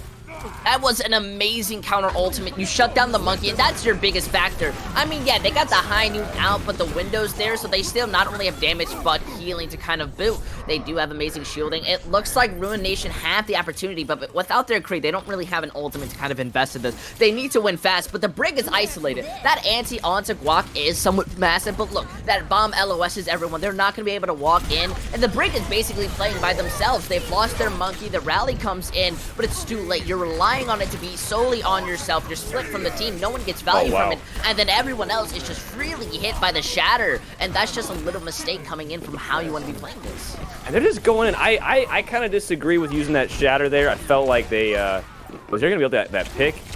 Oh, that is a super deep engage. 6-piece really wants to get this. They want to make this happen. Feels like they maybe invested a little bit too much. Like that shatter wasn't really necessary. Almost died guitar. It's just a little bit rough, and actually no one was able to touch. I didn't even realize that was only like, that was 100-0. Ruination wasn't able to get a single touch on that point, really.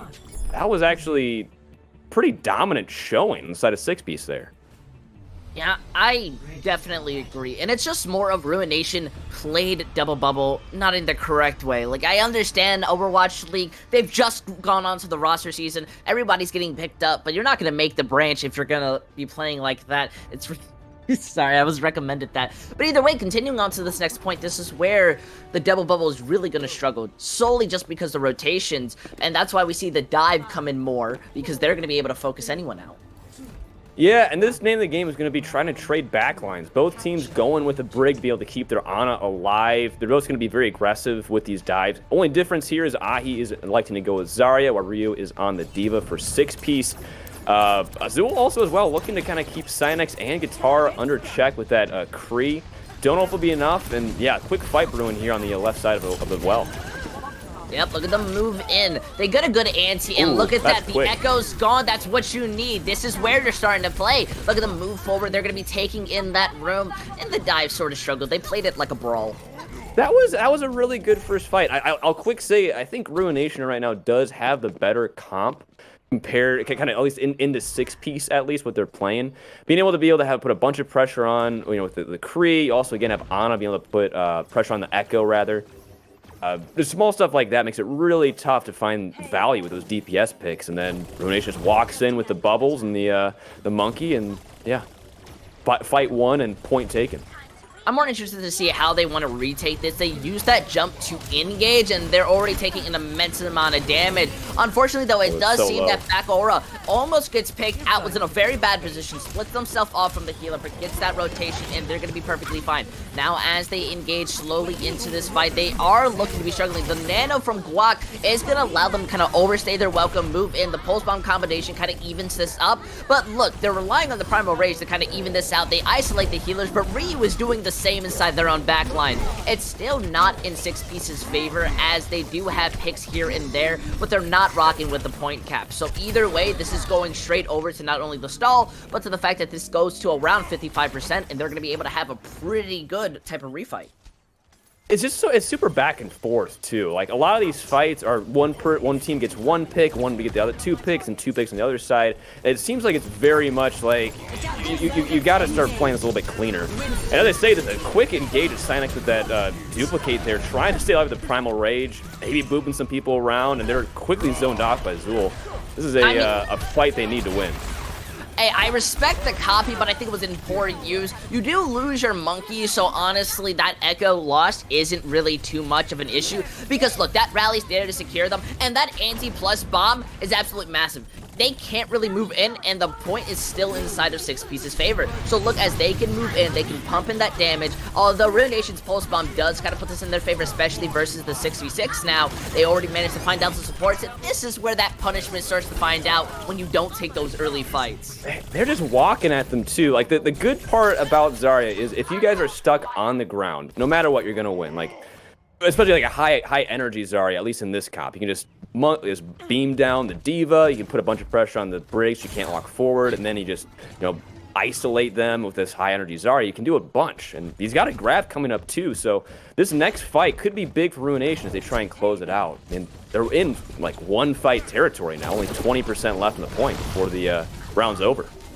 Yep, they have this nano from Pult. It's going to be a really good engagement, but I feel that Ruination, they have the setup and they have the ability to kind of play around it. Look at this dive as they move in. Don't have to jump for the engagement, but the Primal Rage is built. Combined with the pulse bomb, they managed to find out Zul, whose high noon could have been massive. Gravitated Surge is not going to get as much value as they try to focus down Guac, but it misses out completely. Nene is calling for the signing as the rest of Ruination are starting to even things up. They've lost their support line, which is going to be a big issue, especially for 6-beats who are in sort of that mirror, and it just seems that Bacanora are going to be getting more value. But still, it's an even fight. It's in overtime, so Ruination, well, they could just take it again, but still, they can they can fully run back on this point if they want to. Guitar just died. That could have actually been really bad. Guitar fell into the well there, and Zul's trying to make something happen with his high noon, pushes him off point. Now they're just going to be on this weird, like, they got to keep this fight alive. 6-piece is in a weird spot. Maybe get someone with his bomb, maybe not. No, it's bubbled off. This is a rough fight for them here. Yeah, no, they use that big ultimate, but it's just not in the right position. Although this anti does manage to deny a tiny bit of healing, the rally is what matters the most. And yet, Guac is denying so much of it. Although, having their jump, they're going to be able to escape. This is all up to see if they can kind of bring it back. It's still at 99% because Ruination got the back cap, but they're very much and convincingly losing this fight, meaning that they're going to be coming back into the next one with no ultimate and trying to beat in time in that overtime situation. Well, I mean, it looks like 6-piece is in just such a good position right now. Ruination has nothing. I mean, they've got Nano, they have a Mercy Ult coming up, they have Bomb as well as there's the survivability of Primal Rage. This really seems like a really tough fight for Ruination. They need to win this to get this to the next map. Guac going in, getting some work done, and yep, he pops it. Wow, there he goes. Yeah, look at that, already getting good damage. The Pulse Bomb is a good LOS, but it does miss, unfortunately enough. But it matters who takes out the support line. That bomb does get hit. The bubble and shield managed to shut it down. And with Sage gone, Guac is going to be able to move pretty freely. This is looking like it's in 6-piece favor as Ruination make a major mistake. The Zarya trying to just rotate onto the point, but with Guac using that Primal Rage inside the backline, there is just no supports, no monkey, no jump. And that's pretty much how you're going to be winning out Ilios. The well has claimed so many lives. I think I said a couple times, like, Sage died in the well, and then the other Tracer, I'm immediately blanking who was playing Tracer on 6-piece. And then the monkey, it's just, the well, it's hungry today. It's hungry, ready for some players to fall in. Yeah, and honestly, it's just looking like 6-piece have cleaner and more objectives when they're taking these engagements. While Ruinations, they're pretty much relying on 6-piece making those big mistakes, and it's going to be a bigger issue because they're not adapting fast enough, nor are they using the ult economy to, like, the best it could be. Yeah, and I'll definitely say that 6-piece is playing this a lot more consistently. The engages are going in. They've got a plan. They stick to it. They go in. They're not over ulting. I mean, they had a great ult economy, especially for that last fight. They had 4 ultimates they were able to use to kind of keep point rolling. I will say again, watching people just kind of die really early in the fight randomly makes it a little bit tough to have them fight out. But again, like, they kept it consistent, stuck to the plan, and were able to make it happen, even though they had people die super early in those fights. I keep thinking about those Tracers just like blinking in. It was like tragic every time, just like watch them jump in like lemmings. Fortunate. Yeah, I definitely agree. So when continuing in, especially because we already know the map we're going on to, and it's Hollywood, my goodness, I'm excited to see, because I feel like that's very much of a centric of like, hey, let's run double shield, let's pretty much stop the brawl from being run in, or you're playing double bubble to kind of beat against. Either way, double shield works pretty fine on both of this map, either way. I would definitely say, yeah, like, Hollywood is, I mean, it's just a map you can do a lot of different stuff with. You know, you can really, hunker down on the point. I will say a lot of the time for like the second, street phase into the second point, getting that high ground is really imperative. But you can do that, again, with Monkey, like you're saying, double bubble, just kind of roost up there with, Baptiste, Sigma, Orisa. That works well. It's really kind of comes down to who plays the comp better. which is always kind of fun to see. It feels a lot more mechanics driven than kind of rock paper scissors driven, which is always good to see. Yeah, that can be very much, it is very good to see, but that can be very much an issue for teams that are reliant on kind of playing that other strategy, especially when you're playing very fast-paced, because I think we can both agree, Overwatch is not in that meta to where you can kind of slow things down. It's all about who's taking the first initiative, the first ultimate, or kind of just whose brain is bigger. Yeah, and that's where like heroes like Mei are so important, right? Because they force the other team to play at a different tempo just by existing with the wall and stuff. So you're totally right. Being able to control the pace of the game, control the pace of the fights, get that first tick, try and just establish dominance on the point as much as possible, and it'll kind of add up to a W at the end of the round. Honestly, just by map 1, kind of seeing it, I feel like 6B, they're looking really good, but I feel this is just the beginning of Ruination. They aren't going to be just giving this up, throwing it out as, like, kind of like a fresh piece, because look, they want to rock out back onto the double bubble, and while I do feel they're not running it to the perfection as I would want it to be, but then again, I'm overestimating them. I feel it's a really good pick against this dive, especially when they're the ones who are going to probably engage first. Yeah, and I am noticing, Ruination really likes double bubble. Did they swap off that at all on they did Ilios? I don't think they did. So yeah, again, I kind of mentioned before the game even started. I mean, this first few weeks for the BPL is going to be a lot of figuring out what works, what sticks, throwing stuff at the wall, and trying to figure out what's the best look for a team. And it seems like 6Piece is also really liking the dive. Cynex on the good old Echo, and Paul just rocking the Ana. Yeah, it's interesting seeing metas develop, man. It's fun stuff. Yeah, I do like the fact that Guac is kind of using the none of their abilities just yet. Besides from the bubble, it's not that big of an issue, but Bacarora is using that jump as a disengagement, which is what you should be doing, because you're not going to have much. They're now fighting onto the point, trying to demech that diva. They managed to get it out just barely, and that's amazing. And that's the advantage you're looking for. This is where Ruination continue just to move forward, start getting these picks, and that's basically a free capture on the point.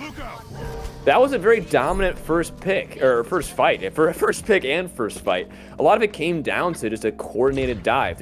I think, again, it goes back to what we were saying previous map. 6Pieces engages, looked cleaner. They got in their tempo. They made it happen on their pace, and that really helped them win the fight, and win that point as well. Ruination seems to be able to kind of adapt to that, and they're trying to kind of keep the pacing up, trying to get this ult charge up, and trying to get some picks down. Yeah, we already see them take this early fight. The Zarya barely goes down, but manages to survive. But builds that Graviton Surge in replacement, so it kind of helps, especially when this Nano Monkey is walking into your team. You've lost Zul, and that Pulse Bomb from Guitar! That's just music to my ears. Manages to take you out because you're way too stacked, and now the one person who's on the point, the Tracer, is just like, let me just retreat for a tiny bit. He's strung together a couple good picks there. Yeah, that was really well done. Getting in there, getting that very good stick, that was the exact targets needed to hit there to make that fight worth it. Yep. And already look, 6Peaks want to move back in. The spawn is not in their advantage anymore, but they're still getting picked, so it doesn't really matter that much. This Primal Rage is used more in an aggressive format rather than just kind of LOSing or trying to deny ultimates. So while this Slugfest is out, we see the High Noon manage to take out the Mercy, and we see the Echo doing their best to try to build up this Pulse Bomb, but immediately the moment they get it, they get taken out, and now their main body is struggling just to be able to survive. It just seems Ruination understand what they want to be playing, how they're going to be playing it, because look at this, they're already about to capture the second point. Sure, 6Piece have a stall, they have a Diva Bomb to try to be doing as much as they can. They're going to be placing it down, but they really don't have anyone else to help as much. That remake does magically come in, and the Wrecking Ball's down to slam, but still, Ruination really only has 4 people who can try to move this. Without the Monkey, it's not the biggest issue, but you don't have anyone placing down that bubble for security. Combined with that Pulse Bomb, you've now pretty much lost this fight if you can't secure it with a nice 2K. And look, that was well done. My words. That was about as perfect of a retake as you could possibly get. Canada able to go in and actually, get some time on the clock there, give him time to actually back in the point. Mercy ult going in, able to get, again, more time off, and now a huge anti-Cynex getting distortion. That is another reset here for them, and again, this seems to be like the first point at which 6Piece can really take a second, take a deep breath, and get rolling. But yeah, Ruination really was able to kind of string together some good fights, good picks, and get the mileage they needed on that first fight. Yeah, it's also just from the fact that Ruination kind of were stacked up a little too much, or they weren't getting kills fast enough. And that's very fundamental to say, but it matters a lot, especially when their spawn point is right there. And then they move into this next fight, they're using that nano, they use the grab onto the Echo because they had the nano, looking to build up that copy, shut it down immediately. And also, they get the back cap if you didn't notice. So now 6Piece look very, very upset. We are going to be seeing them move in as they're pumping that pressure, but honestly, 6Piece, they just need to respawn, and that's the entire point of why they're retreating.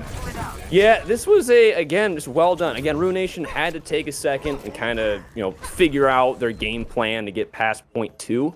But again, clean engage, able to get the picks, and now 6Piece kind of on the back foot here. They do have 5 ults, but so does Ruination, and at this point, it's going to be a matter of how they string them together. Canada trying to get something going with this bomb. Nothing but Guitar, again, finding the pick they need. This is, oh wow, nice Tracer duel.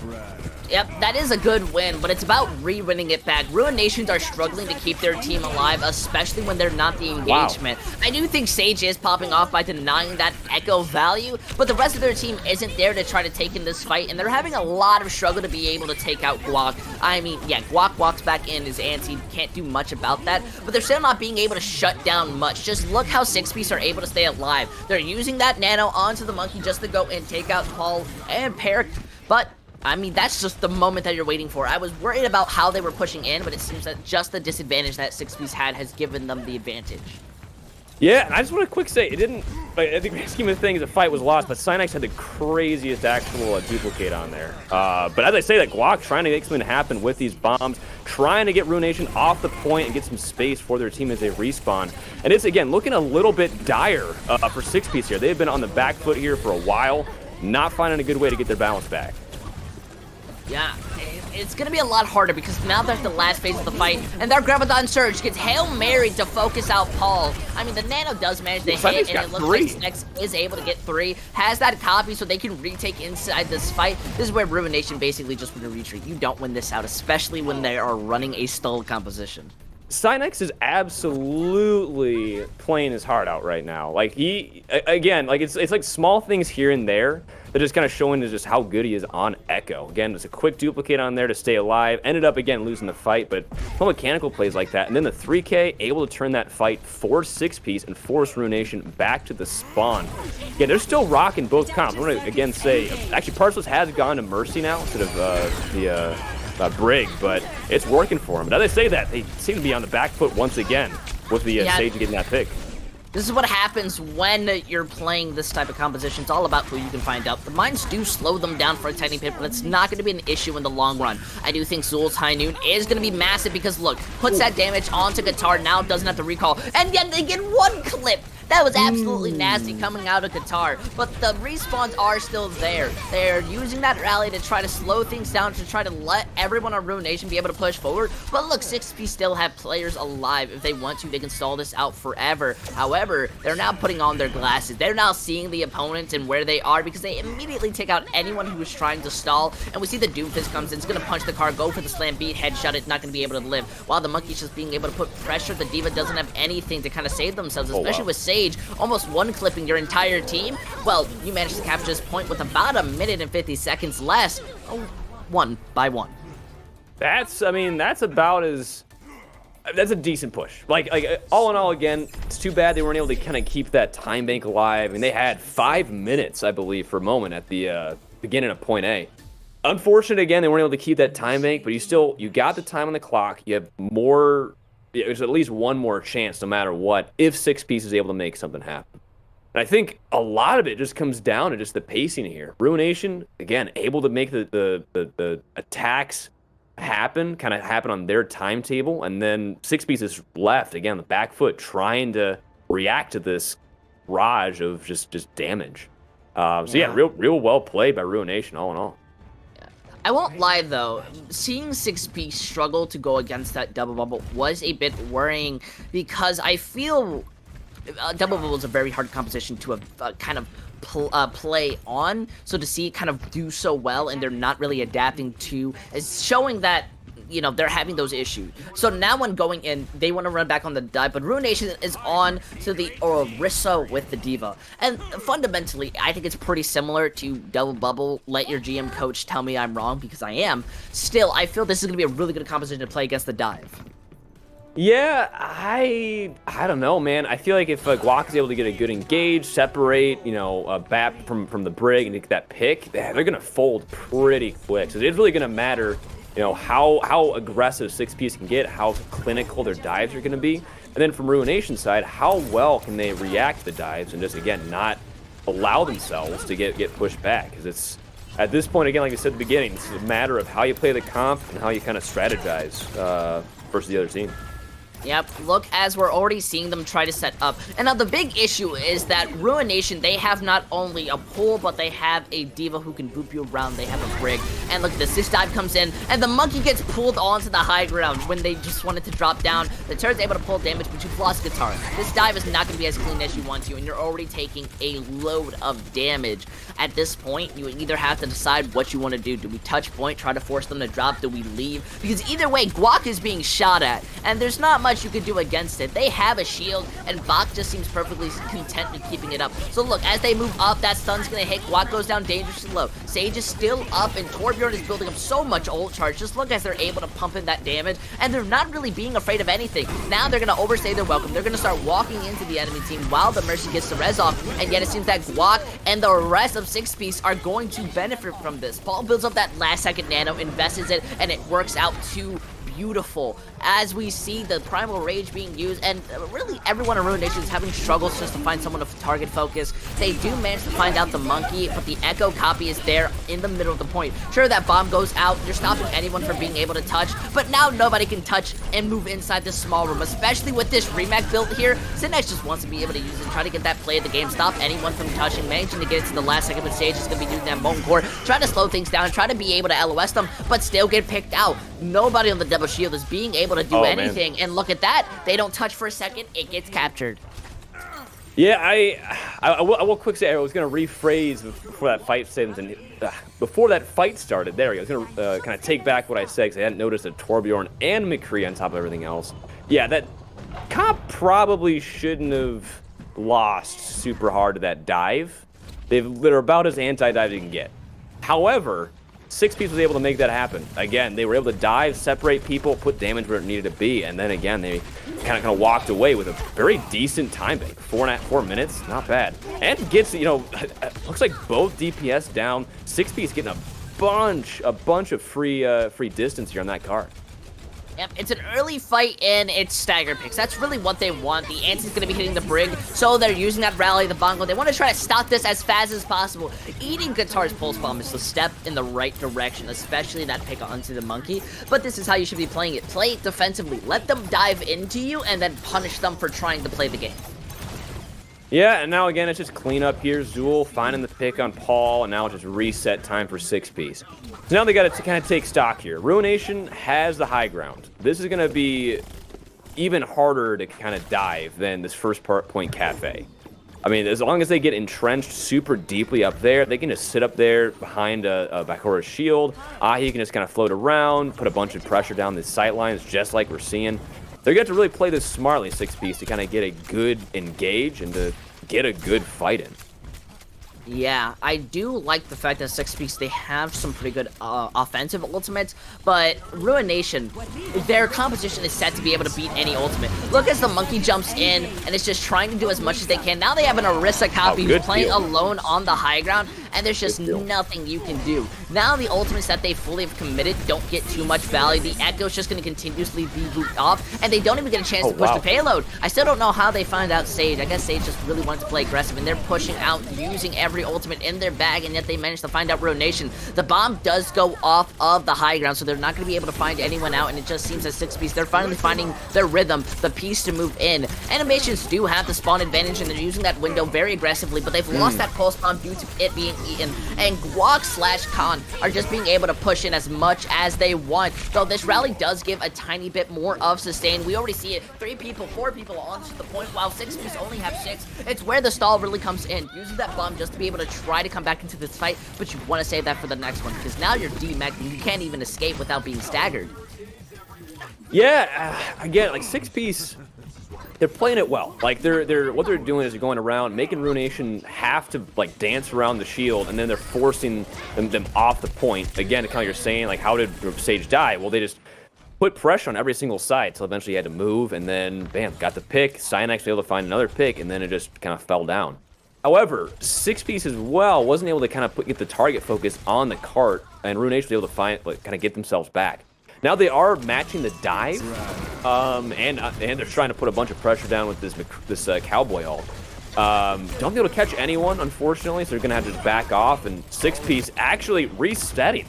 That's not a good pick you want to see from Guac. Yeah, they're not really gonna be able to kind of retake this fight. It's gonna be a big struggle. They do get the res out, and it was pretty much allowed, and Sage is already dangerously low, but it's kind of struggling to stay alive. Eventually it's gonna be picked out, but they have less than a minute to try to win this out. They're using every ultimate, especially their supports, just to be able to get it, and it seems that's really all they needed. I mean, hey, it works, but now you're going into the second point with around 2 minutes and 20 seconds, and it takes you a while to be able to win second point. You have to be better when it comes to third. Dude, Cynax is just absolutely, like, just dominating right now. I feel like, again, outside of, just the tank pressure being applied where it needs to be, like, DPS-wise, all the pressure is on Cynax's fault. Katara's doing stuff, but this is the Cynax show, this map. He's doing a really good job getting 3 picks in a single fight, making it so they're able to kind of keep this cart pushing. Oh, lots of gross sticky, unfortunate. It's really unfortunate. They don't have that Ana that's less healing, so they have to use that res very early, but they don't have a Valk to try to enable their own escape as we see them get picked off. Now this is where Snyx is trying to get as much value as they want, has that bomb, places it down, manages to find out the monkey, so it helps at least for the recontest fight, especially with Guac using the Primal Rage, but they're still at a heavy disadvantage. But this is where the benefits of spawn advantage come into. Sure, they're down, but they can freely recontest whenever they want to. Yeah, Cynax, again, putting pressure down, was able to get caught out by Lilam. Really good play there with that Ana. I think this is a much better look for them here. Gonna get a lot of they're just able to survive this dive, able to bounce around a lot with the D.Va, and they're sitting pretty on a lot of ults here. This is really 6 pieces fight to lose, and Ruination, they really got to make something happen here. Look at that, bomb comes out. It's inspirational, I'll give you that. I mean, you do manage to move everyone out into very uncomfortable positions, but they're pretty much set up as they want to, until Zul uses that high noon, says you don't get to play the game, and shuts this fight down. That was 3 ultimates engaged here. 6 piece really didn't do a whole lot. Cynax actually switching off the Echo to Hanzo. I don't hate that at all. Being able to keep Sage at kind of arm's width, or arm's length rather, definitely worth it. Now we're at last fight territory here. They need to make this last engage count. They need to make sure they're able to focus someone down, get the pick, and then push the card into the third point here. Yep, so this is where they really need to make something happen, or we're going to another map, because look, your break gets picked out, now you don't have any rally to be built, especially when there's no ult charge, your Ana is split off from your team, the bomb doesn't get much used, the Nano, and now Guac is just looking to where to be able to do it, but Pectora is able to use that Primal Rage just to be able to waste a few seconds. Those seconds matter, because look, Guac is now in this fight, has no type of value, and while the Doomfist may be coming in, you're basically chipped, so your just punishment is there, and the break is gone, the D.Va's not going to be able to touch. It's a mirror to what happened on Ilios, but it seems that we're finally getting to the map 3 that we wanted. Yeah, this is a good game. It definitely seems very back and forth in the standpoint of their, kind of learning how their team is playing and just making swaps off of that. I feel like Ruination especially, like maybe Ilios was just not their map, because it feels a lot more cohesive of a team than kind of that first map looked like. Again, though, overall, I'm really digging just the overall gameplay. They played that well, being up on the high ground with the Orisa, kind of anchoring behind that. 6 piece gave them run for the money with those engages, putting pressure on all these different sides, making it tough to stay there. But yeah, Ruination made it happen in a delightful way. So it's a time bank too. Yeah, I think the bigger issue comes into how 6-piece were trying to engage onto the enemy. It was pretty confusing a lot of the times. We saw those early picks, but then over-investment, over-engagement, a lot of overs, and just how it's over the game. I want to be seeing them having a lot cleaner. I think they would have looked a lot better if they had chosen to go on the Brawl, because fundamentally that's what it works best on. And you're not taking out the kind of vital targets. You're leaving your own backline to be picked off. That's where, like, your shot callers need to just be kind of huddling you together, smacking you in the face, you know, just waking you up saying, hey, come on, focus. Yeah, I think it was a mixture of, again, Ruination definitely stepping up, but I do think 6-piece may have kind of decreased in their gameplay quality for Ilios. Like we were kind of saying before this map, I mean, they were very clinical. They had a plan. They stuck with it. Maybe they're sticking with it to a fault where they say, hey, we're going to use all these ults even if we start winning the fight. I don't know. Obviously, I'm not in their comp structure, but again, obviously, it seems like they're, like you're saying, overextending, over-ulting, and kind of just committing a lot more than they need to, which is really leading themselves to just getting in these bad positions where they're on the back foot, just trying to keep their head above water. Yeah, like, Double Bubble is entirely all about resources. You're using everything at very precise moments, and if you're off by a second, especially Zarya bubbles, you've lost that fight, and it's going to suck. So when the dive is kind of engaging in, and you're allowing them to not use their resources, well, that sounded wrong, but what I mean by that is, if they're able to play the game, and they don't need to use their resources, that's an issue. If the Zarya doesn't need to bubble that monkey when they're diving in because they're not going to be punished because of, like, 6 different CCs, then that's an issue. And that's what's showing, like, kind of 6-piece's weakness. So when moving into Havana's pretty much a full hold map at times. You need to be very precise. Yeah, it'll be interesting to see what they run. I'm definitely thinking 6-piece is seeming to, like, really favor dive. It'll be interesting to see what Ruination come with, because if they run that Orisa again, they're going to have a tough time, I think, engaging on that first point with that super long sight line. But again, like I was saying, 6-piece, when they were locked in, they were able to kind of make it happen. They were consistently getting picks, putting pressure where they needed to, and getting the fights won. It's be a matter of playing it well, finding the target, and just Goomba stopping that thing with the monkey. Yeah, I think kind of moving in forward, we're going to be seeing them kind of the adrenaline start to pump in because, you know, it's obviously week 1. So I think both of these teams want to set a good precedent. You don't want to end with, first like, impression. Exactly. Yeah, you don't want to end with, like, a loss. And you definitely don't want to end this going on to a map like 4 because you managed to somehow draw Havana, which it is very hard to draw an escort map. Yeah, that would be, just the double full hold on both sides. I actually want to see that. Can we make that happen? Someone message the team. If we get an admin to message the team to make that happen. Yeah, we'll have to add that I want to see a tie.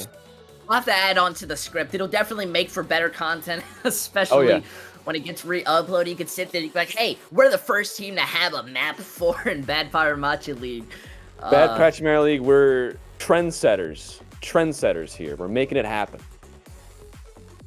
It's definitely hater moment, but still both of these teams have an opportunity to try to win this out.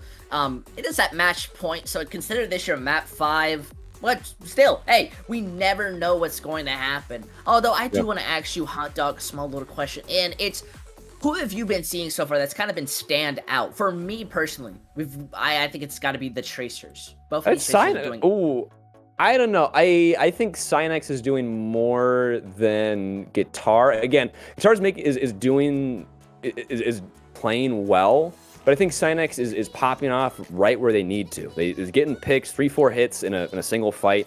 He's turning fights again, small mechanical things here and there, just really impressing me.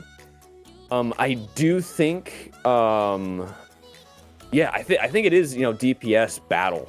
I feel like, again, good players on both sides, but I think the DPS are definitely making it happen here. And it looks like one of our players on there needs to do a quick restart. So we might be heading to a break here.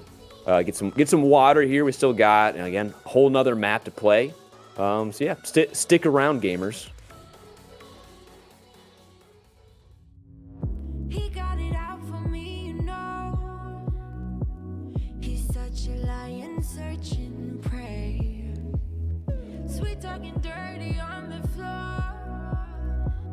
Look like an honest copy paste. Swarm around my head, look the way he goes. Buzzing like he thinks that he's my hero. Thinking of taking a break, shutting it down to refresh. Honey, it's all for the better. Oh no. So spit it out to my face, it's okay. I've been busy working late, unrehearsing my fate, like repeating my mistakes. It's alright, it's okay, there is no one else to blame. I'm busy loving myself. I've been prioritizing, and you don't make it on that list. Don't get offended, baby. It's just a self-reviving thrift. Swarm around my head, look the way he goes. Buzzing like he thinks that he's my hero.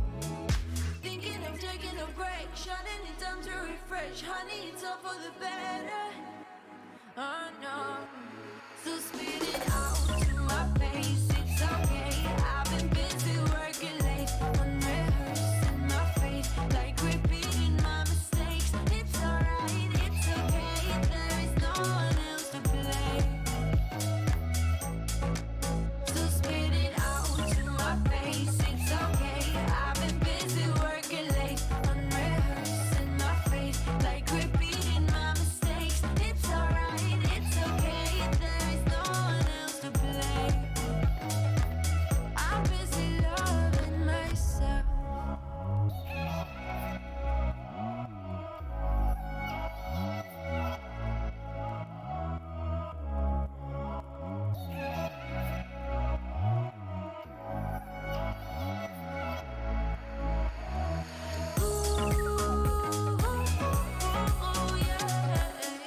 Spinning it out for me, spinning it out for me, baby.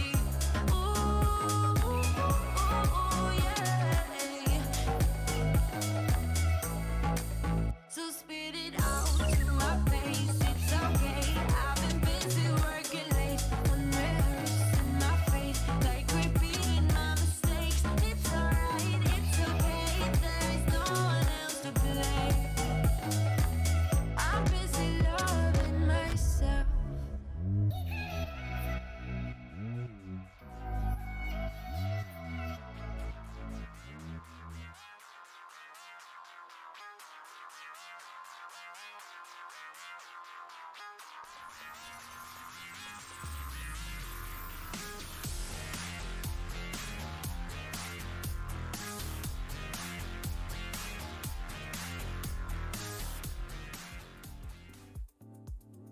Hey, We've welcome returned. back.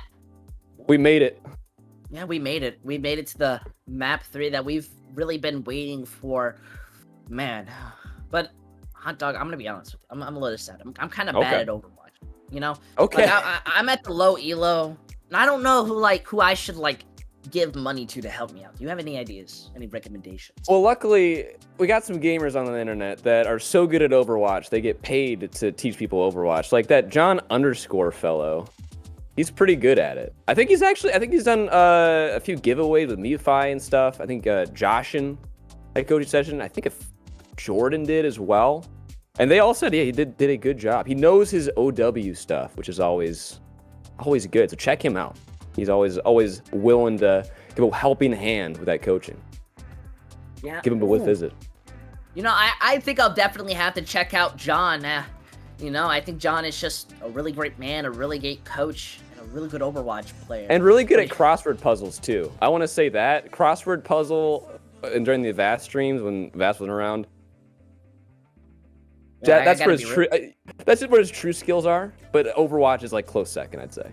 As someone with bad English, I've definitely got to say that's absolutely amazing. But going into the next map, because, well, we could talk about John all day, but I'm pretty sure everyone's here to listen in for the match. Although, maybe we could convince people, let's just have a John segment where we just only talk about John. Yeah, what's our next map here? We're going over to Havana.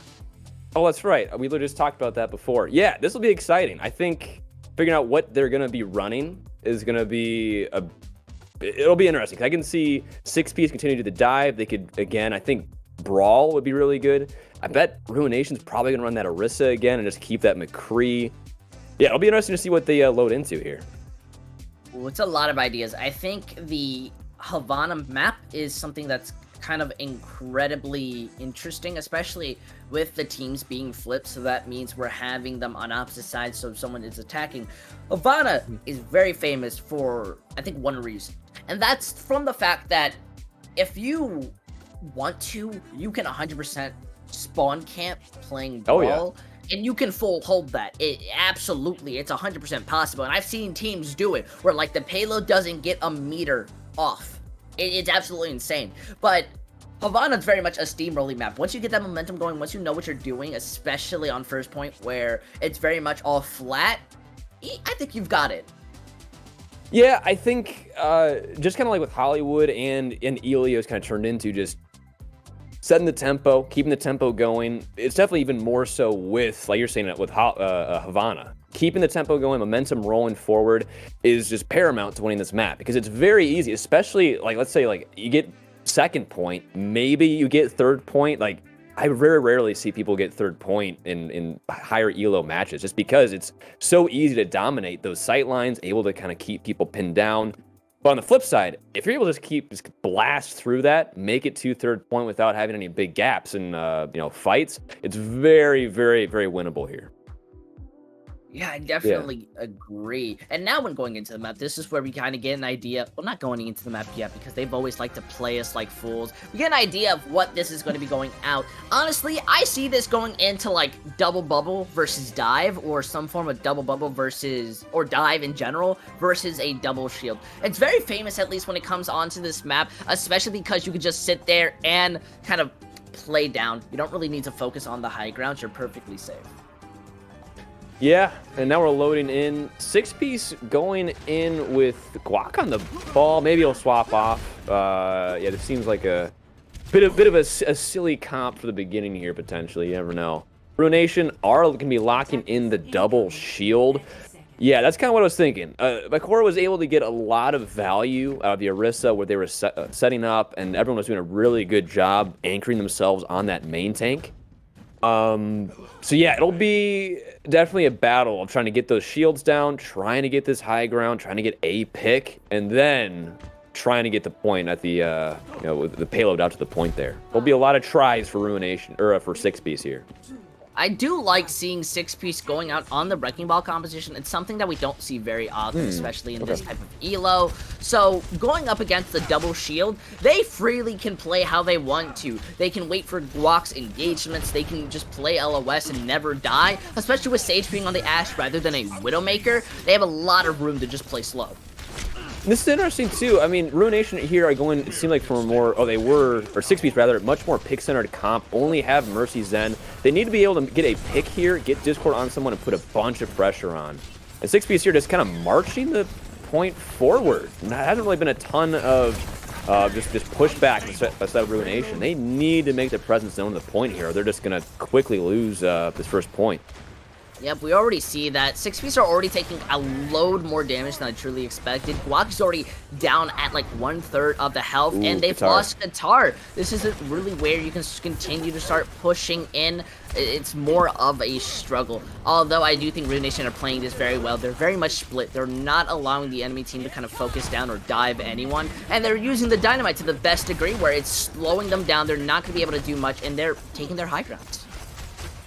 Yeah, it really does seem just trying to get a little bit of a foothold here and just push off that. But it looks like, yeah, Ruination able to get a pick there on the Hanzo as well as the Zen Distortion able to get the other DPS. So 6-piece has to reset here, and now they can just get a whole bunch of damage in and a bunch more on the Gravitic Flux of Ahi.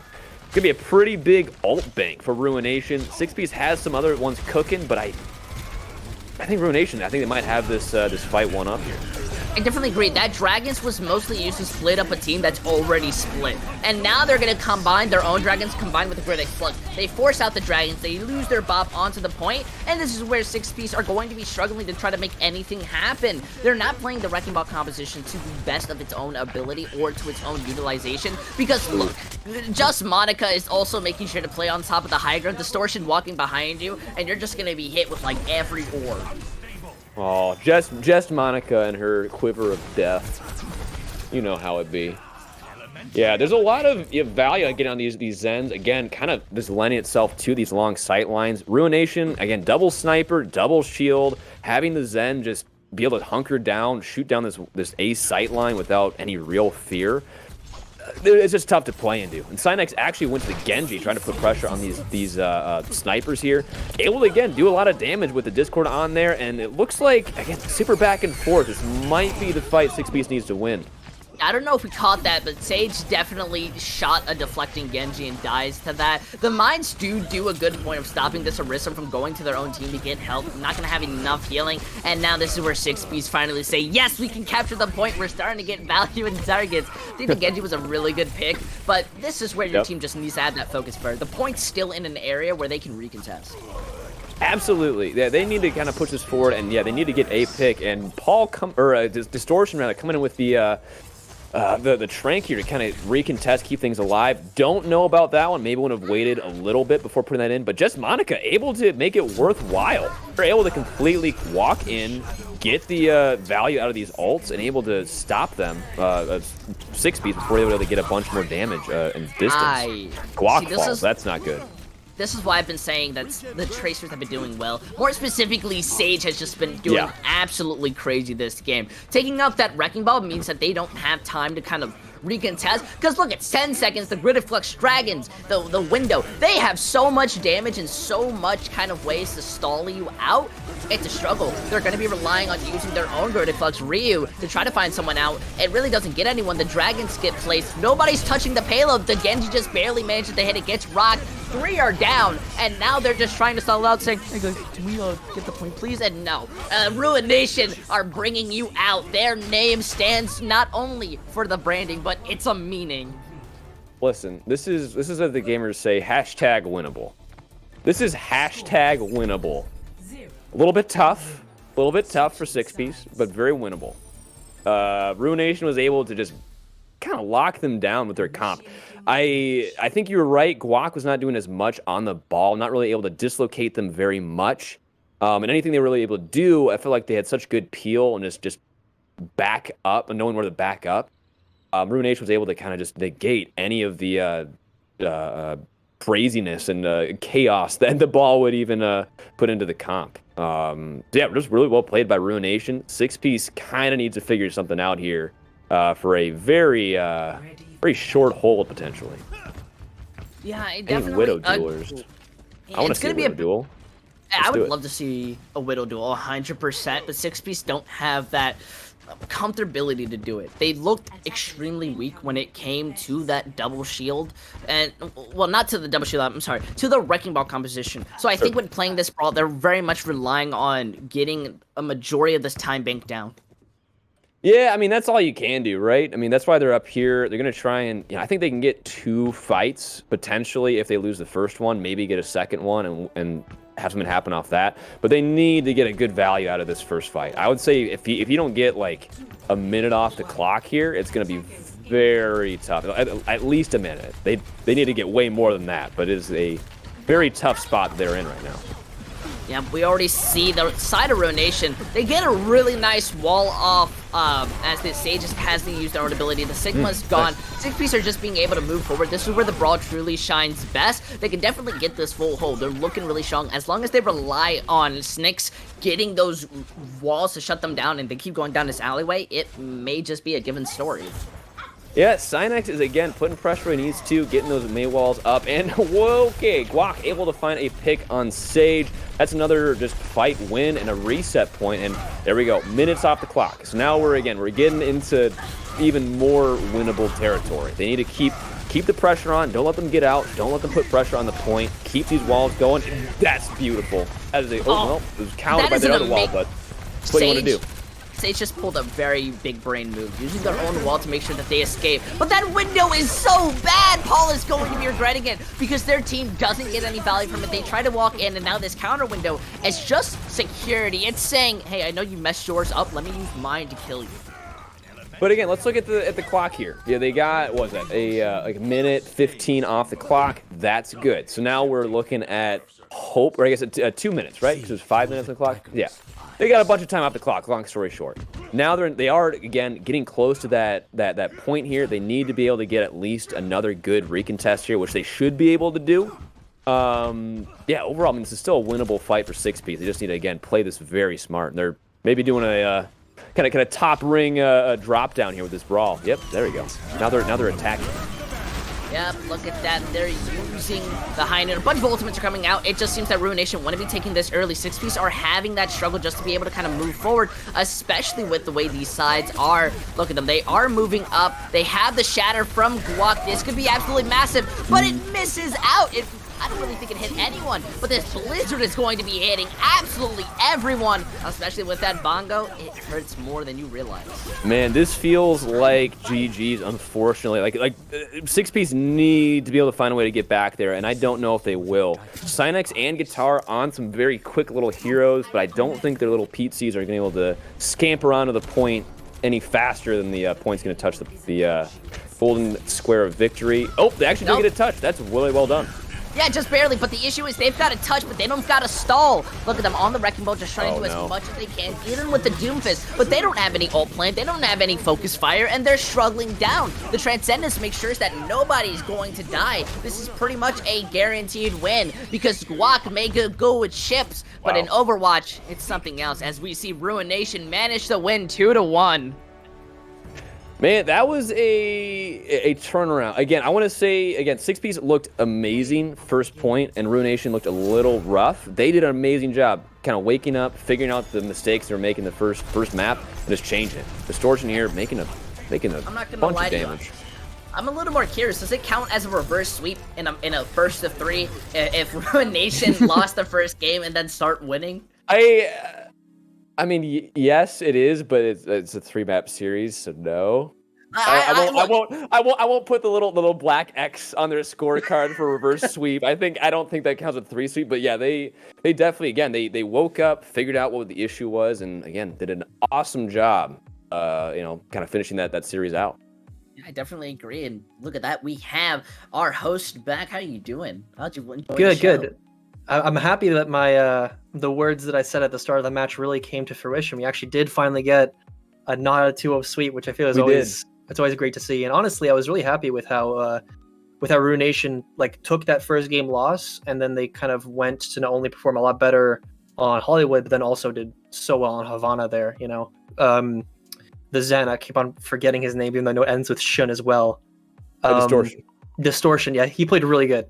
And I'm really, and as a guy who's also a big fan of playing Zen personally, it's always great to see Zens pop off like that. I don't know if you saw my Zen orb pin. Yeah, that's nice. Mm-hmm. I've got a little Zen Funko Pop somewhere. Well, he's the best support, so I mean, of course. Yeah, I just really hope he doesn't get nerfed into Grand for Overwatch 2. He never. Don't speak it into.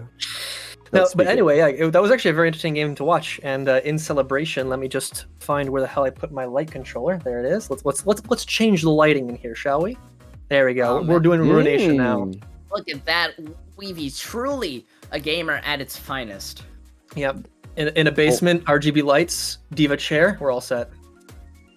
Right on. Well, I think we do actually have some people from Ruination in the control room for an interview. Got Jace here. Let's pull some gamers in here.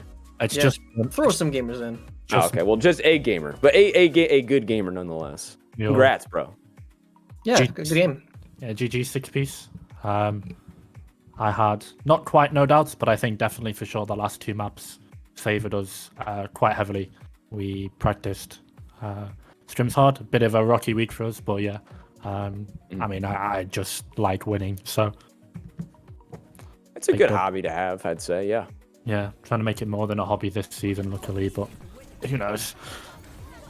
Yeah, overall, so you said you were screaming a lot. Did you mainly use, because you guys were using that dive a lot for the first 2 points, and then you kind of swapped to that Orisa Diva comp? Like, what was the rationale between these comp swaps? Because they absolutely worked. I just wasn't sure if that was something you guys had kind of planned, worked out prior to, or. Yeah, I mean, I think it's no secret that 6-piece, a team with Guac and Synex would run ball and echo-based compositions, and the perfect answer to that is that composition, something like that just holds and lives. I think, I can't say week one, obviously, but I genuinely believe that Lylum and Distortion is one of, if not the best backlines in this whole league.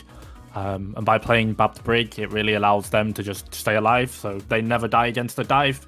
And then that means he can play something a bit more greedy, can be a bit more greedy on Diva. And obviously, if you give Arhi room, you give him space. MVP last season for a reason, and he can just be absolutely everywhere. Also, shout out Sage, by the way. 19k, and he was absolutely fucking piss farming the whole map. That guy was, I don't know what he was on, but holy shit. Literally. He's on the winning juice. Literally. Yeah. Oh my god. His left click button almost got stuck. Yeah, Sage is crazy, super excited to integrate him. He's not scrimmed with us yet, so that was his first run out. But nice. What a fucking debut. Also, would you say like Monica coming in also help you guys out a bit? Oh, for sure. Yeah. Zul did a great job, so I don't know if Zul's in the chat, but TY for the showing Zul absolutely popped off. Again, not even played with us at all, just came in as a ringer, but we have strats, and Monica's hero pool complements us perfectly, and more so. It's why we were really, really hoping that we could hurry Monica back to get him in for Havana, because his hero pool is just so good for that map, and I think as we saw. Definitely. Yeah, you guys did a good job. Good Overwatch play, to put it mildly. Havana was clean, to put it mildly as well. Havana was very clean from you guys. Yeah. Getting that classic first corner hold. Well, not right at the corner, but you know what I mean. There's some stuff we could do cleaner, so it's all right. I'll hit the VOD with them probably tomorrow or Monday. We'll sharpen up some of the compositions as well. Should be hopefully getting more of our team back as well. Who knows what's going on for us, but that's the goal. Just hit the VOD, take a bit of a break, and get ready for next week. Go again, you know. Definitely. Well, right on. Well, yeah. Well, again, thanks so much for pulling through. Appreciate the good Overwatch on the screen, and yeah, good luck in next week, man. You GG 6-piece. It's also nice to see, just because even though that was a map 3, it was also technically the first reverse sweep of the season, which is always nice to see. Well, that's what I was saying. I still think a three map series. It seems not really a reverse sweep. It's not the same. It seems a bit harsh to say. I mean, it is, but it seems like a bit harsh to say. I don't know. I mean, I've got a big heart. I don't know.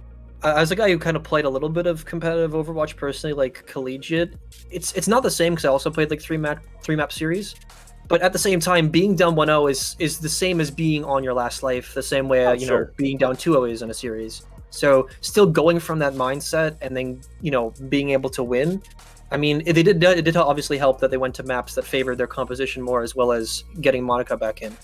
But I think in general it was a very good showing from Ruination, and it's not like 6-piece played poorly at all. The first map was pretty clean from 6-piece. It's just obviously sticking to the ball and echo. It's clear that Ruination found them out as the game went on. Definitely. Well, cool. Well, let's take a peek at these standings. User, what are you thinking, man? How is this shaking out so far? I've got to say, I am a little bit biased. Beat Drop Bears taking that 2-0. Love them to death. They do have the best branding. I'm gonna say it. They have the best branding. I'm sorry. Everyone else. I definitely agree. They do have some of the best branding, but I know a lot of their players personally. I know everyone in the organization, but seeing everyone else kind of go up, Galaxy, Ruinations, I think right now, if you're one of the teams who haven't been able to play, you want to be looking to go for that 2-0. You want to try to set yourself to be one of the better teams, at least in the early spot, so you can not only have a really good storyline, but at least when it comes into the future, you just look better. However, the teams who aren't playing, you have definitely a lot of VOD review to kind of be prepared. Yeah, definitely. Well, with those games out of the way, obviously the first 2 of the day and this one, with the standings too, we kind of have now a little bit more of seeing who's at the top early on. And it's also really interesting to see that with this sort of finish, it's really up to these teams now to keep their form going into the next games, right? And it's gonna be interesting to see too if they make any significant changes onto the next games, whether it be obviously next week or the week afterwards. Definitely. Cool. Well, we got more Overwatch for you. Next game should be a bit of a banger here. Summit versus Fallout. Don't leave unless you're going to go to Metify to go give John _ some money to Overwatch coach. I'll allow you to leave the stream for that. But stick around.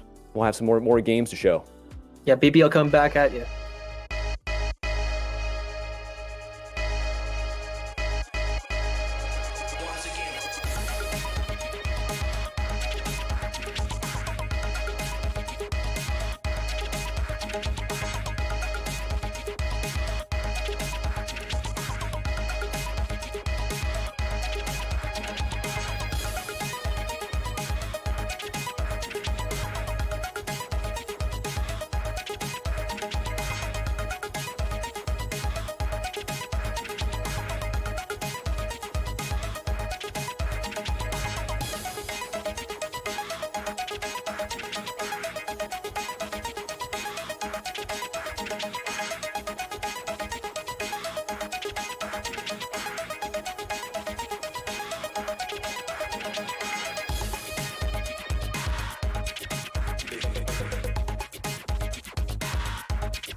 Once again.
Hello, welcome back to BPL. We're here at the last game of the day.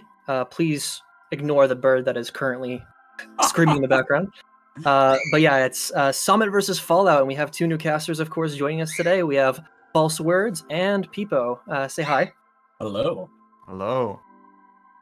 And so yeah, obviously it's still day one of the A-League, so both these teams have yet to play. It's still very early days, but it's going to be interesting to see how these two teams shape out, of course, after the draft, after the auction. And one thing I will do also to mark the time is I'm going to change my color to Summit colors. There you go. Ooh, got a fancy setup. Yep, yeah, it's something that's going to stay consistent if I continue hosting, and I hope I do. Yeah, praying for it, but I think we can all say though, enough about me talking about myself. Let's get into the two teams. I know with Summit, it's Mac Tackle's team, of course. You have a bunch of relatively popular players: Dynamic, Gold, Sephora, Flighty, Cameraman. But at the same time, at least for me, I know I have a little bit of connection to Fallout myself. Two former teammates of mine from both Subtourney 4 and Subtourney 2, Toxinator and Dust. It's going to be interesting to see how these two teams pair out, especially because Toxinator has been such a veteran in the scene. What do you guys think? Exactly. I mean, toxic teams, you always have to watch out for them. This man always has a plan in the drafts. I know there's been some doubters this time, but we're going to get to see them play today, and we're finally going to get to judge them with our own eyes. And you look at this roster, there's some returning players here from Research, which really dominated the last season, BPL, early on. So I think we really have to keep our eye out for this team. I would agree, but I mean, I think you still can't count out Summit. Dynamic coming in on the DPS, I think is going to be a really scary sight to see for Fallout. He's been playing incredibly well. He played in World Cup. I think he won World Cup if I'm not mistaken. He did win World Cup. Yeah, and was just he went for a star player on that. I don't remember how much he sold for in the draft, but it was probably really enough. It was high. And I mean, most people had him like top of the list as DPS power rankings, and I'm expecting really big things out of him. Exactly. And I mean, he's got a solid team around him backing him up. I know Dubu, a former teammate of mine on Froggo mode. You see Garden, Sapora, Bolton Cake, and of course Mac Tackle himself. So it's not just Dynamic, the only threat here. I think really two solid teams. So this should be a nice close match. If anything, I feel like a lot of this is going to be, it's always tough to judge at the start of the year which teams are best because we haven't seen any of them play yet. And Scrimbucks, like I said earlier, you can chuck out the window. We got to see how they perform in the prime moments. And I think in general, it's going to be a relatively close game based on the talent that we know is there. If anything, kind of like how I mentioned at the start of the previous game, I just want to see some good Overwatch. And seeing a close game in the last one between Ruinator and man, I'm forgetting the team name already because my memory is so bad. But Six Piece, yes, the Chicken Nugget team. It was a very entertaining game, and I really hope that the momentum of that good Overwatch carries into this one, if possible. Yeah, I mean, wasn't the last game the first map 3 we've seen so far in the whole weekend between B-League and A-League? So yeah, it's been all 2-0 so far. And not to mention, technically, even though it's a 3 map, it was the first reverse sweep. So obviously having having those two things out of the way now opens up the grounds for everyone else to try and hit those markers as well. One team's already done it. I'm sure every team that is going to be down 1-0 or is going to be in a bad position is going to say like, hey, it's already happened. We can do it. Winnable. Yeah. Always winnable. Yeah, always fighting that 0-0 mentality. And I'm not sure I'd call winning 2 maps back-to-back much of a reverse sweep. True. These are some short series, so... I mean, it's the brink of elimination. You have to win 2 maps in a row, and Ruination did just that. They got a bunch of good fortune with the maps that they had, as well as the compositions they ran. It was very good, and I really hope that, in a way, like I mentioned earlier, that the teams who are facing off next can also keep up that adaptation and make these games close. Yeah, I really think so. I think, especially with the rosters that we see on these teams, it definitely has the potential to be an incredibly close and an incredibly star-studded match. And especially when our first map is Li Jiang here. I mean, this is a map that can just go crazy because every single point has super specific compositions you're going to want to be running to make the most of that point. And it's really going to allow teams to show off their strengths and their weaknesses. I also feel like in general... Oh, sorry, go ahead. Yeah, I think you can see a lot of things on Li Jiang that you don't really see on a lot of other maps. I think it's very forced into somewhat more of a rush style, and especially like Control Center. and you know, some of the other maps are very rush centered, which there's not as many in some of the other maps like Hollywood. You probably aren't going to see too much rush. Rialto, so all the next maps, possibly not going to see as much of. And we are going to be heading into it. We see the team. We're gonna see what they run out on, and it's looking like pretty similar compositions already. Yeah, really, these two main variations is you have Fallout running this Balls Zen comp versus Summit. They're going with the classic 6-man. Really, between these two comps, the 6-man's probably easier to play, so a lot of the burden is on Fallout, looking for all plays, trying to avoid these Sombra hacks, and finding big damage and clean up on-train sentences with the dives from Dust and Supportive. Yeah, and you do see the Lucio, but I'm not expecting that going to be very long. Just speeding them out as spawn, trying to get to point as fast as possible. You see Dust taking a bit of... Okay, pause coming in. Well, very early an pause, instant pause. You know, who knows what happened here, but it looks like Dust is already getting himself into a little trouble there, rolling out onto the bridge instantly, finding 6 people and going, oh, wait a second, I'm Ball. I don't get to stand in front of a Sombra 6-man comp and walk away unharmed. Yeah, it is very scary. It is very scary looking just at the 6-man comp and just knowing, hey, I'm about to get hacked if I don't run immediately.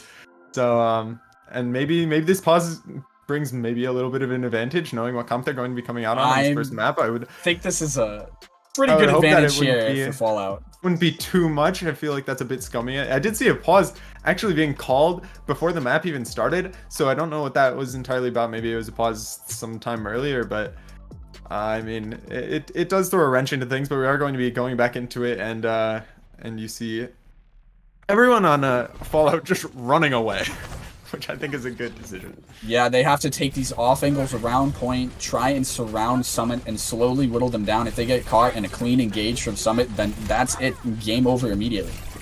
Yeah, you see Mizzeno just taking these off angles, making sure that they can't really walk in, and they have full point control for Summit, but now they're going to be walking in onto their backline. Toxic going down, and the DMAC coming through. Both healers are going to be down, even though Fallout does get the flip. It most likely won't be very long unless they can possibly get a pick here, but the hack coming through, that's going to be a pretty clean fight win. They do give up a bit of percentage, but it's not going to matter in the end all be all, and that's a pretty clean fight win from Fallout, or from Summit.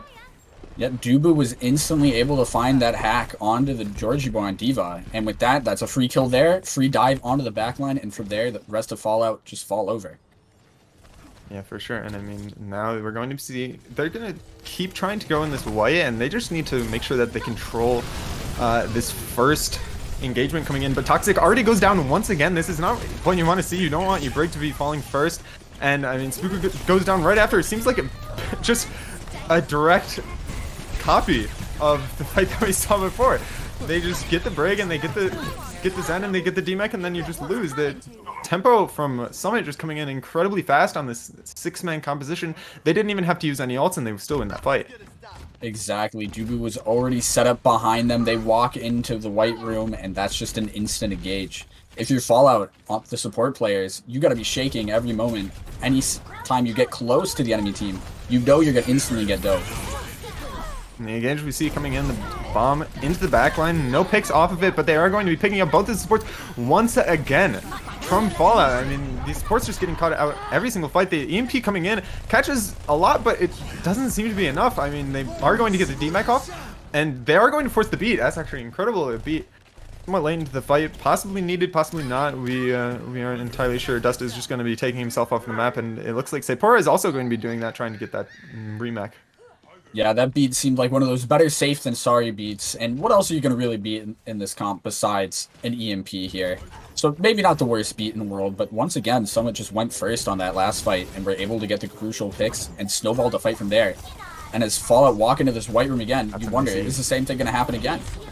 Yeah, and now this time they're even going with an EMP. I mean, Translocator actually seems to be destroyed there, trying to go for an EMP on the backline, but it doesn't seem to happen. Rift going down extremely early. That's going to make it extremely hard for you to be able to fight this. You're forced onto point. It is in overtime. And you see the EMP coming in onto Toxic, but the trans does go off, and so it looks like they're going to end up surviving. This actually is really good for Fallout. Hopefully they're going, oh, but it's spooked off the map on Mag Tackle. It's actually winnable now. They're forced to commit the rally, and it's looking like a very back and forth fight here. They're going to be just trying to contest this point as much as possible. They are forced on it because it's overtime, but it looks like they end up winning the fight. I mean, the train's coming out and the EMP not really catching too much. Toxic gets caught and is just able to rally out of there. You can never underestimate the power of double support ults, especially when you have Zen Brig, probably the best support ults in the game. And with an EMP only finding one person, Fall are able to just push that advantage with their ults and finally pick up a fight here and get some cap on the point. Yeah, for sure. And you do see the mines coming in already from Dust. He is going to be trying to follow up. Monkey gets a really, really low Mac Tackle, almost going down, but the Moira heals are in there. Mazino is 1 HP, it's just chilling in their backline, doesn't even have a Mega. And Bolting Kick is already down, and that's most likely going to be the fight. They do find a Rift in the process, but that's going to be it. I mean, the fight just took too long, it seems. Exactly, and now that Fallout finally have control of the point, their supports are able to play out of dive range from Summit.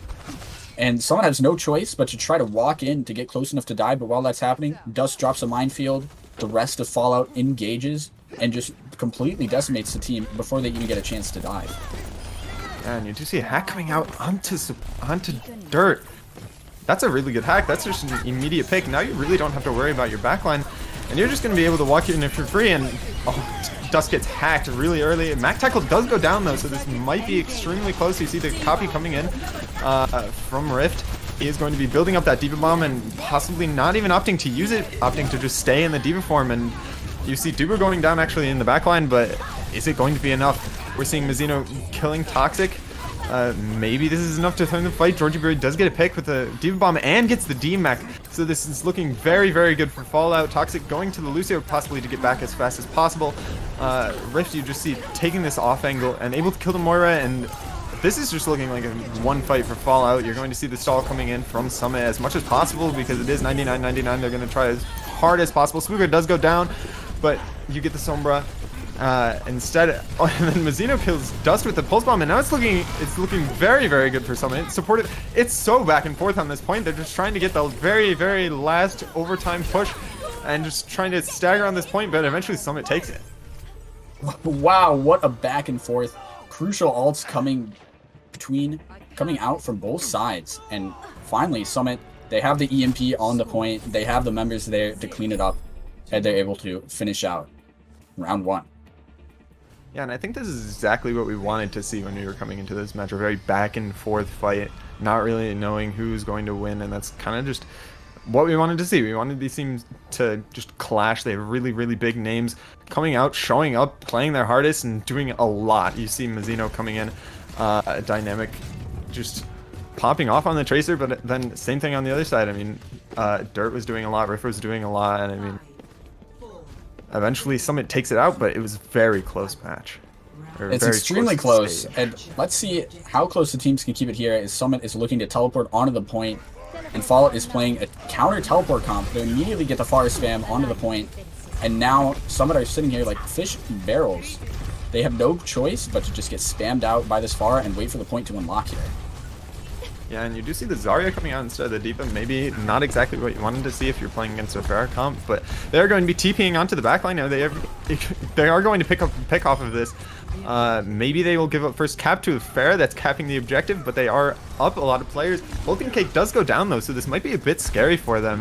You're not going to have the sustain for this fight if it lasts too long. You see Supportive just putting in a bunch of damage from the sides here, but Dust goes down, and that's going to be a cap for Summit.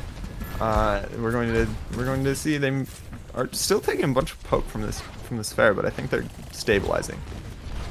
Summit got that crucial teleport, surprising Spooka, and they were able to instantly get a pick and somehow still cap the point. That's about as much as you can ask for if you're Summit.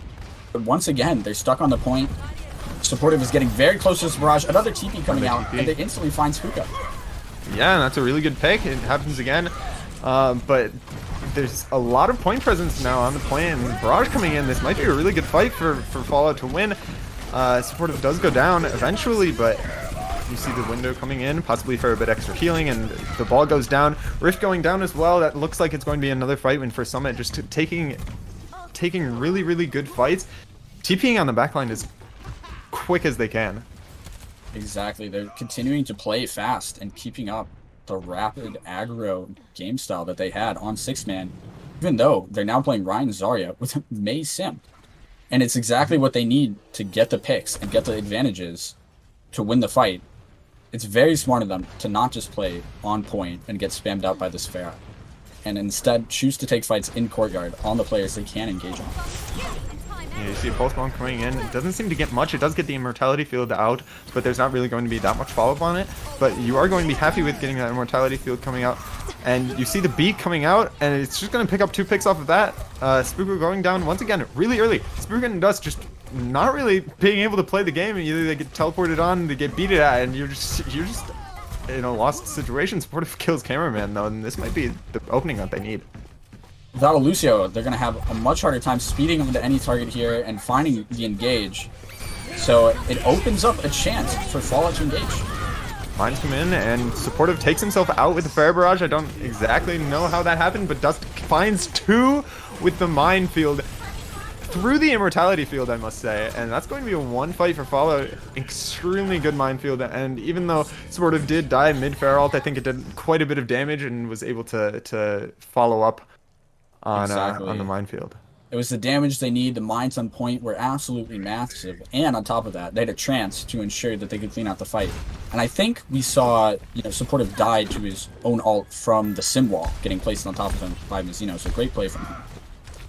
Yeah, now this is going to be a little bit difficult to get back into point. You don't have that point presence where you can just instantly TP onto their backline. They're going to be trying to rotate through here, and this is the perfect angle for Supportive. He's just peppering damage into their backline, not really able to find any kills off of it, but it's just an extreme amount of pressure. And Rift goes down to a boot from Cameraman. I'm not exactly sure how that happened. And you see Shatter coming in, Georgie Boy with 2 with the bomb, but Spooker goes down to a Reinhardt charge, and we're going to see a grab coming out on solo grab onto Dust Eater. Maybe it'll be enough.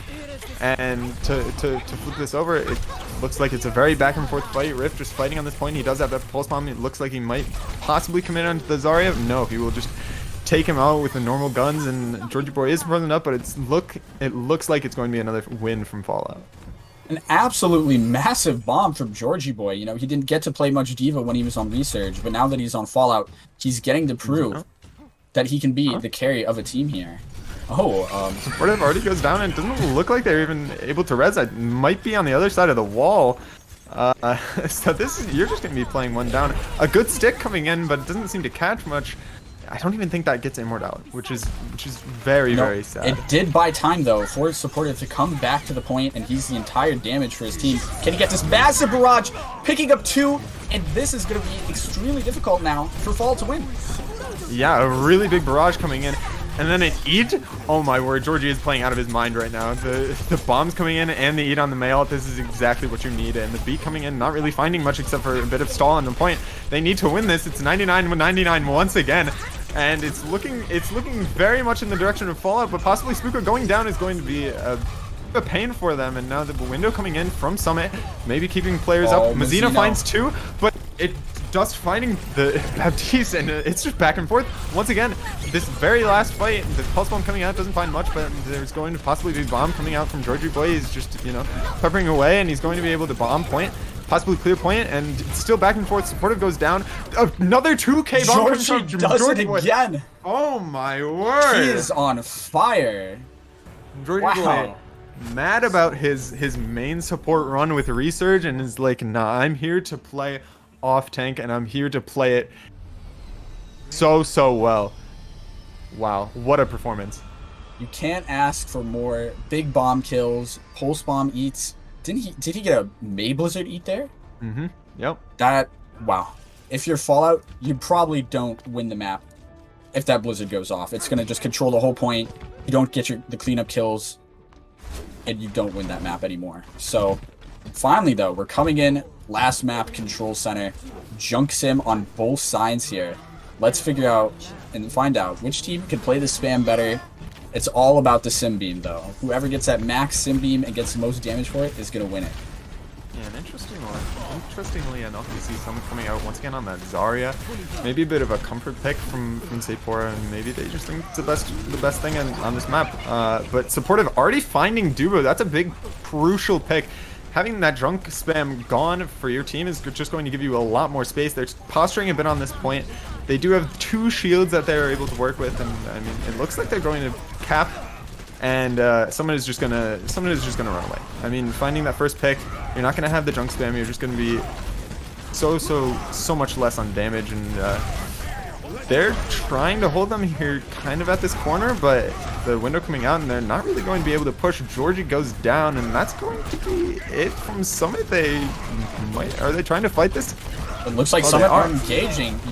Fallout overextend, they get nothing from their ult, and now Summit have a chance to push onto the point with a window of their own as they look for these cleanup kills and a cap. Oh, that's a big what shatter. A slam! A Mac tackle, MTD, 3 down on the ground, and he's hammering them around. Yeah, what a shatter coming out from Mac Tackle. I mean, that just instantly wins the fight, and you didn't even have to commit that much into that fight, and you're able to cap with Fallout only gaining 32%. I think you wanted a bit more if you were Fallout. You definitely would, especially when Fallout, they got to the server room first, they got control, they got the initial pick, the initial cap, and now they're on their back heels. Yeah, ult's coming out and supported finding Dubo again. Once very early into the fight, Shutter coming out and Grab coming out. Beat. Oh, Beat gets canceled, I think. Beat get canceled. Got pinned by Mac Tackle. Mac Tackle's on fire. What a play. What a play. Charging them out of Beat, and that's just going to be a one fight. You invested 3 ults into that fight, and you just got nothing from the Beat, nothing from the Shatter, and just really not that much. And now someone's in a really good position. You know, anyone would look at a Zarya on this map and say Diva or Sigma is probably a better choice, but Sapor is making it work with an absolutely massive grab winning that last fight. Yeah, window coming out, wall coming out, Tire possibly going into the backline. Doesn't find anything very, very good from Supportive to kill that Tire. And you see the charge coming through already onto Mac Tackle, but Dust ends up going down for it. Maybe a bit overzealous from him, and that's just going to be a one fight for Summit. Even though that Tire didn't find any kills, everyone on Fallout had to cower in fear. It got the lamp out, and during that, I mean, Summit just had a window on point. They were able to aggress, get more damage, and clean up the fight from there. So that was just insane pressure from that Tire. Yeah, really good play, even though it didn't seem to, on paper, catch much. And now you're looking at 87%. They're going in with a wall engaged. Sapor goes down though, and this is looking a bit difficult, but Mac Tackle does find Dust. He finds his counterpart on the Reinhardt, and it looks like it's going to be another Summit win, and that's probably going to be the map even. Summit just absolutely setting the tempo there with a Shatter, a Symbol. They're able to find the picks they need instantly and just out-tempo Fallout completely to win this first map. Yeah, I think Summit just came in with a really good set strategy, being really aggressive on every single map, playing the 6-man in the first map and then Rush coming in on every other map, and they seem to know how to play it extremely well, and this is exactly what happened in that last fight. Mazzino just going into the backline, high charged on Sim. Wow. I mean, we knew this player was going to be a playmaker, but we're already seeing it in map 1. That was absolutely disgusting Symmetra gameplay, just completely in the back line.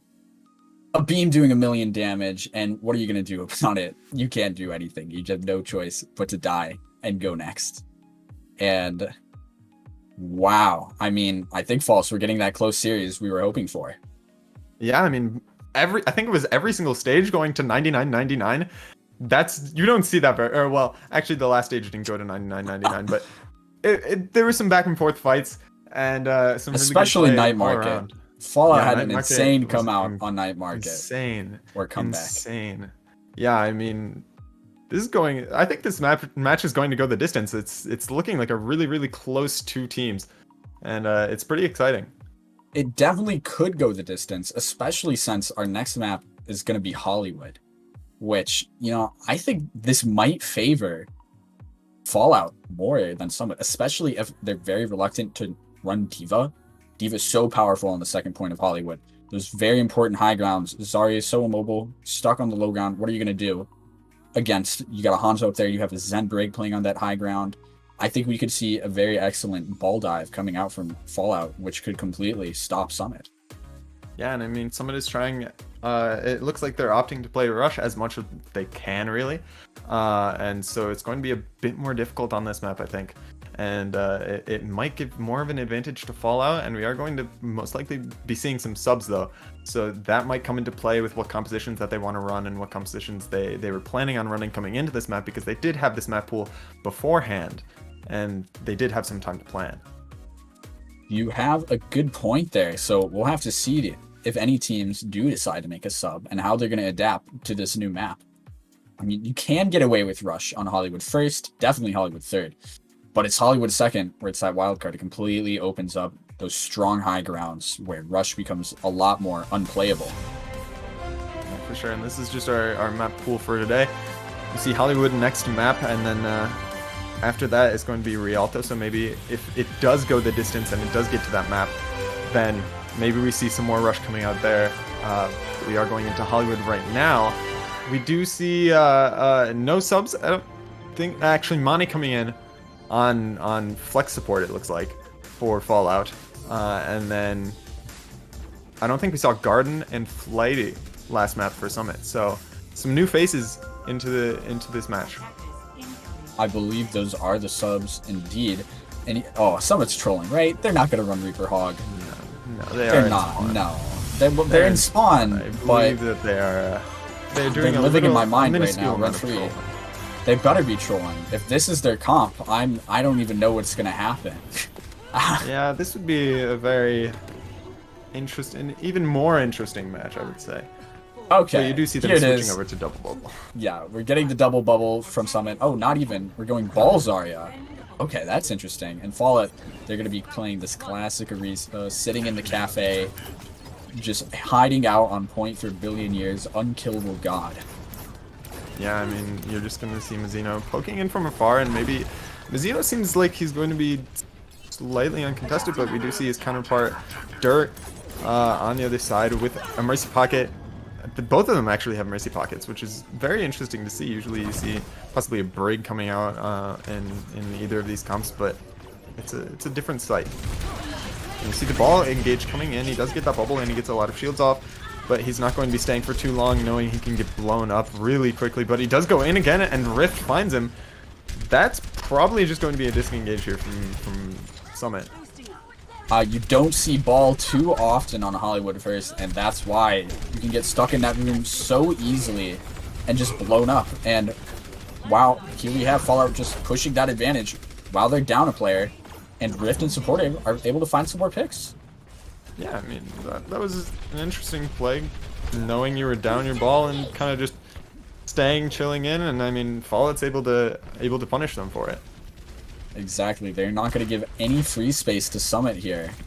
And hopefully we can see Summit finally execute, look for this ball slam with a bubble, and Echo engage at the same time. But Supportive is just constantly dueling Mizzino, so he can never, ever aggress. Look at him, how much control he has over this high ground. Supportive just, chilling out on the off angle, and Mac Tackle goes down again. This is just a common sight that we're seeing, just Mac Tackle going a bit too aggressive, it seems. But Supportive does go down. High Noon coming from the top ropes, finds Mizzino while there was a res coming off, and he wasn't able to get away. Mac Tackle going in once again off the res, and doesn't seem to find anything. Dust goes very, very low, but he's going to live that, and that looks like it's probably going to be a fight win. They look like they're actually trying to go in again with the Visor. The Visor kind of just zones people into that cafe area. They do get 2 ticks on the board, and now the Diva's here to contest. Supportive does go down to Mizzino, and that's going to be a fight win, it looks like. Despite Mac Tackle going down so early, Summit were able to get point control. Fallout were stuck in the cafe, and there was just too much damage for them to push into with a full charge Zarya sitting on point.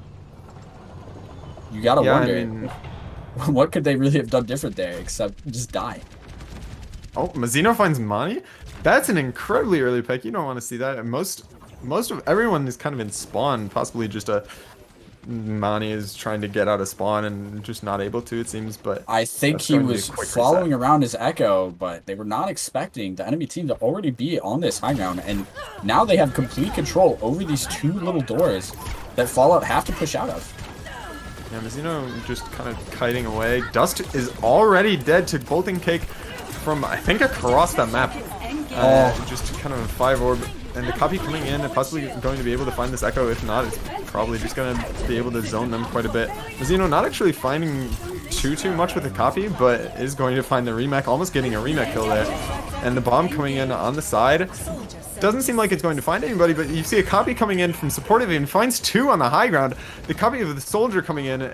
Supportive is, Dirt is trying to just He's solo deadlift this game. carrying once again on Toxic's team. Is anyone surprised? He's doing what he did all last season. He has the Echo Pocket, and he's absolutely fragging out on this high ground.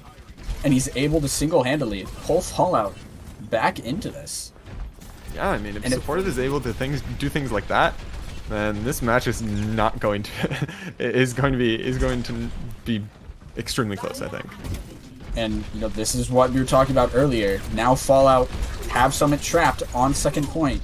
This is probably their best point to defend, just in terms of compositional strength. Yeah, we see the ball engage coming in, and with the pile drive into the visor, already killing Supportive. Supportive does get rezzed, and there is a bongo for Fallout, so you are a little bit scared. And Mac Tackle goes down once again, extremely early. The Echoes get traded, but I mean, you're missing your main tank now. It's going to be very hard to win this fight. They are going to commit Transcendence, and they're going to be able to get the res off onto Mazzino, and now it's basically an even fight. The grab comes out, bomb comes out from Spooka, finds the Zen, but you go down for it because you're just very you're in Baby Diva form and you're gonna die. False. What's happening? I'm having a stroke, I think. I'm having a bit of a stroke. I'm having a stroke too. You see one team get an early advantage, and then the other team instantly throws it away, or they get 3 ults dumped on top of them, and Summit were able to turn around there. They have Grav, Trance, Res in the backline. It's absolute madness. Yeah, it's a bit of chaos coming from both of these teams, and I mean, Summit just seem to be kind of sifting through all the chaos and able to find picks and win these fights. It looks like they're trying to isolate Garden here in the hallway, and he will get picked off. And from this, it looks like Fallout are setting up for an engage onto the rest of the Summit. Yeah, Dirt trying to possibly get a pulse bomb in here. Not going to really find the target that he's really wanting, and is actually going to go down for it. His recall kind of put him in a scary position, and he wasn't able to get back to safety. And Dust also going down. This is going to be a fight loss now for Summit, and they're looking like they might even get staggered here. Okay. Wow, it was they similar to decide last fight. Fallout did not get enough value out of their ults at the start, and despite an early pick, they weren't able to push in and capitalize it, and we see Summit just cleaning up. Yeah, Rift finding 2 though. This is looking very good for Fallout. Hopefully they aren't going to throw out this advantage. We do see Mazzino dynamic coming out and copying the Tracer, but it doesn't look like it's going to find much, and that's just going to be a backup from Summit. False. Did I say it funny? Did you say it funny? Yeah, did I say something I didn't mean to say? Why are you giggling, huh? Did you find I was giggling. I was giggling at a Garden trying to jump on top of the boxes. That's what I was giggling at. Oh, and being a quite little unsuccessful. papige, a little spaghetti spilled, but Summit walking up here with a grab. Let's see if they can find it. Yeah, solo grab onto the Diva on point. Interesting decision. Transcendence is going to be coming out from Summit, but you've already lost your Mercy, and so now you're just going to be trying to push only with the Transcendence healing and then the Zen healing coming through. Dust finding Bolting Cake, but is going to be going down to the mines that are just sitting on point, and he didn't really expect them to be there, it seems. And Sephora is just very high charge on point. If they can keep Sephora up, then this might be a very, very hard fight win for the Fallout. But Rift finding 2. That's really good. That's very, very good play, and that's basically needed for them to be able to hold this. That was looking very, very bad for Summit, or for Fallout, and big plays coming out from Rift. 30 seconds left off the clock, and Rift drops off that high ground with the high noon, able to take out the high charge Zarya, which is really the biggest threat here on the side of Summit. Of course, Fallout have those super close defender spawn advantage, so if Summit don't get a clean fight win, they're gonna have a hard time cleaning up through stagger and through recontest. Yeah, window coming out really early from Toxic, just kind of keeping them off the point. They are going to be forced onto point extremely soon here, but Dirt goes down early, and we see a bomb coming in, booped away, which is actually really good. It ends up zoning them quite a bit, and now they're going to be forced onto point, but Mac Tackle finds Toxic, And this is looking really good for Summit. They have Copy D.Va coming in, finding Spooka and getting them out of mech. And Rift finds Garden though, and Bolting Cake goes down to support it. The res comes in, and it looks like though Summit is going to be cleaning this up. Supportive finding 2 and possibly a pulse bomb kill, but no, Mac Tackle does find them in the end, and now respawners are coming in, but it doesn't look like it's going to be enough. Bomb coming out onto point. It's most likely going to D-Mac the D.Va, and then... Wait, wow. Didn't Sepora just swap to D.Va? Like that fight? Yes. So that was, yeah. That fact, was a D.Va bomb in maybe 40 seconds. That's absolutely incredible. Yeah, really impressive play. Fallout, they dropped the window, they dropped the bomb, they dropped the mines on point, but they didn't find any kills. Summit evaded it all, and they came in with ults of their own, able to find picks on the back line. Mac Tackle, he's finally not getting stunned and right-clicked by McCree, and he's able to get some kills of his own. Yeah, but we do see, I mean, some really, really big plays coming out from, I think all of the DPS right now are doing incredibly well. I mean, the Echo play is extremely good, finding a lot of picks, especially in this backline. They are going to be pocketed, and so that helps a little bit, but you still need to have the mechanics there. Yeah, both teams are really playing to enable these DPS, and it feels like at any moment one of them might just pop off and solo win a fight. It's hard to tell, even a fight where they might be down 2 to 3 players. We've seen DPS just coming out and absolutely carrying, which that's not really usually the case in Overwatch, but in this match here, it is. Yeah, I mean, just both teams really back and forth. I think they just have a lot of dart potential and a lot of play potential coming in for both of these teams.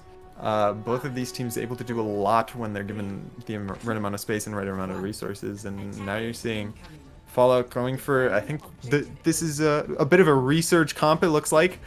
Yeah, it looks like they're playing the same thing they did last season. Again, you know, with some minor changes, maybe. We'll call them that. Yeah, maybe a little bit. We're going to see Tracer Ball bending off this Tracer on the flank, and not really going to be doing too much off of it. Monty ends up going down to Garden. Not exactly able to see how that happened. Dust is going to be going for a slam. Monty gets res, but you do lose your Echo off of that. And Fallout not looking too great at the beginning, but Mac Tackle goes down. So this might be a very good time for an engage coming up from Fallout. They're going to be taking over this high ground. The Zen once again being targeted. Garden just, you know, trying his best to make sure that the Zen is not able to play the game. And the team's posturing. Fallout does end up getting a tick on the point, but Supportive and Dust go down, and the pulse bombs stick onto Monty. That's really good play, and you know. There it is once again. The DPS carry coming out. Garden, Mizzino, they're bunkered up in the cafe. Fallout might have had complete control of point, but if you try to push into that cafe, you're going to get picked off. You're pushing into a charged up Zarya, a McCree flashbang, and they were able to find the crucial picks they needed to turn that fight around, despite giving a tick. Oh, poor Dust in the back line. Getting chased down by Garden. In the back line. Maybe, well, I mean, you see... It's quite silly. This is getting a little silly. I mean, this is how this comp works. You have the Tracer and the Ball dueling each other in Narnia, and it just results in a net nothing for both teams, just trading off Tracers, except Dust is a little far gone, so he's not going to be able to engage. Yeah, and I mean, Rift goes down. He did have that copy, so you're going to not be having that resource for this fight, and Dust goes down as well, getting a bit of the Mac Tackle treatment, just finding him out and keeping the Discord on him especially. And eventually he's just going to be whittled away. This is an absolutely brutal comp to play ball in when you have discords from both sides, Brig stuns, and of course Tracer can chase you forever. You can try to run to a mega pack, but you're going to get triple blinked on and absolutely dominate. Yeah, we see Pulse Bomb coming out from Garden, doesn't seem to find anything, and now he's trying to get out.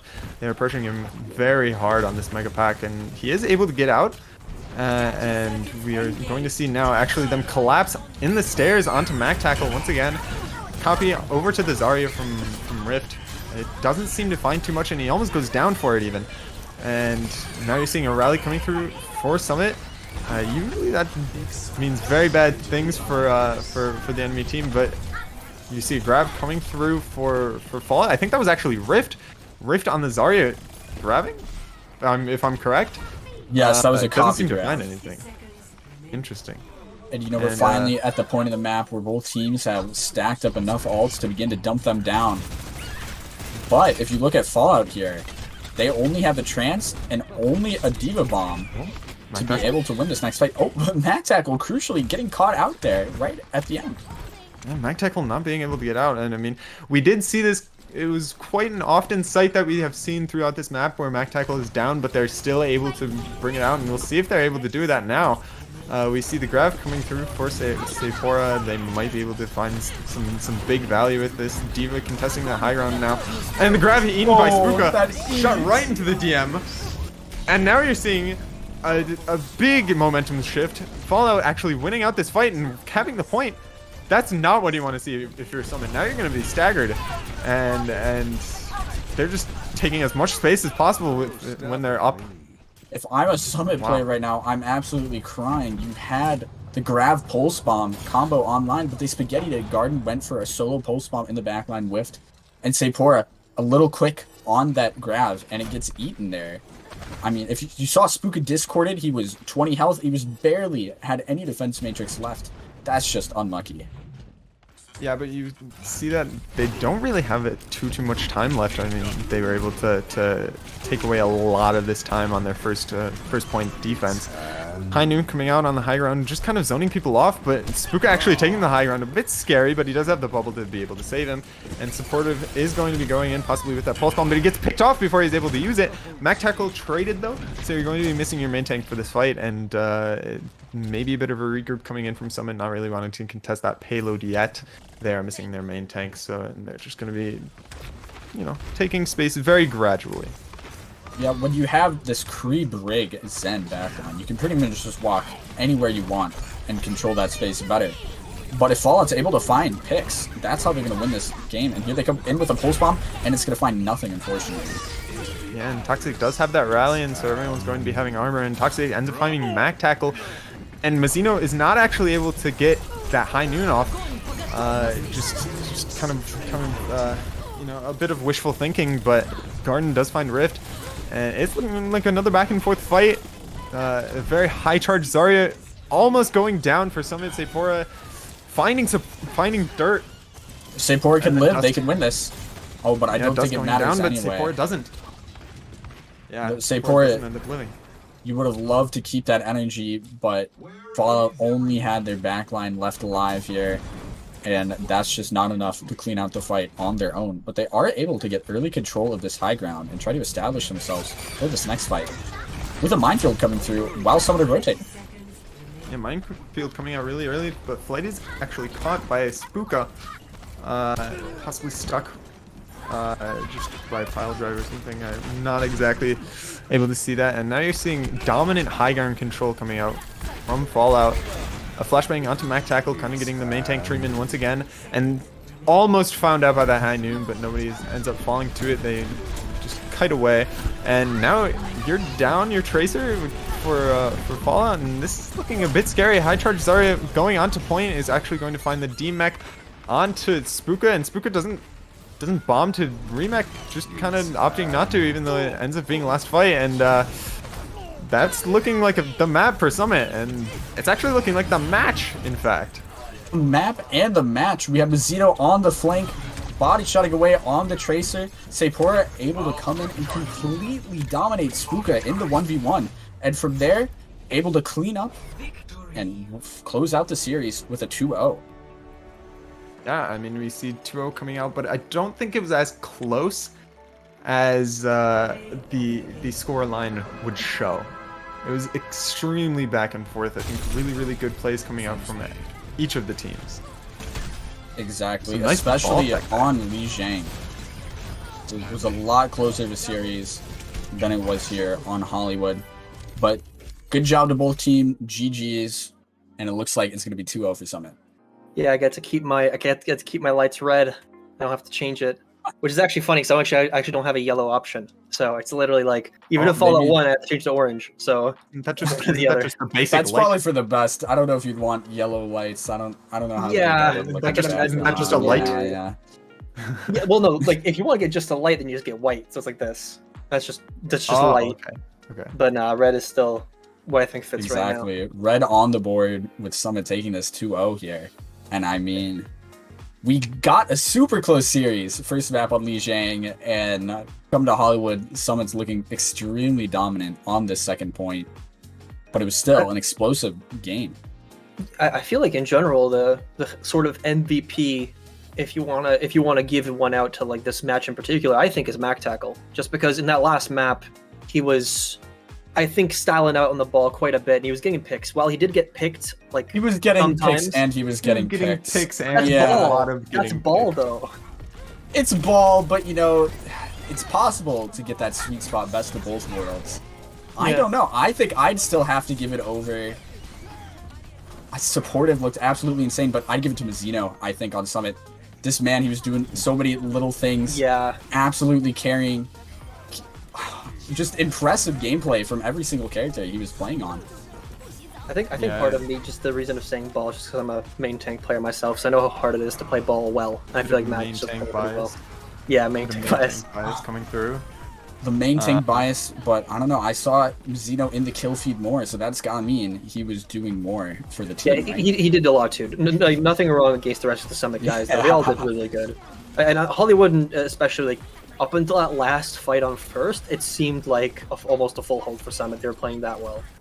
And they did flip a little bit of stuff, but yeah. Yeah, well, in my opinion, I think everyone on Summit had their moments. Every single person was playing extremely well, I think, and it was able to really clinch out this match because it wasn't just one player. It was a whole team, a bit of a team difference, you could say.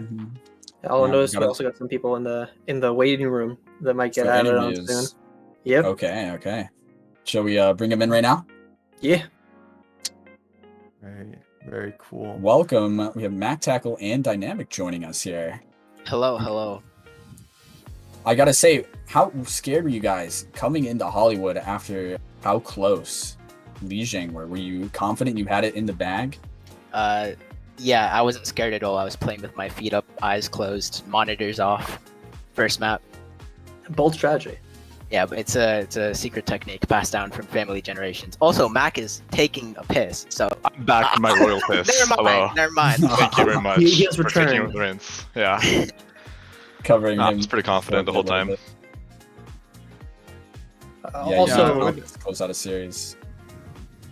Yeah, I would like to apologize a little bit to Dynamic. I kept saying your name is Mazzino as that. What's your name in Overwatch?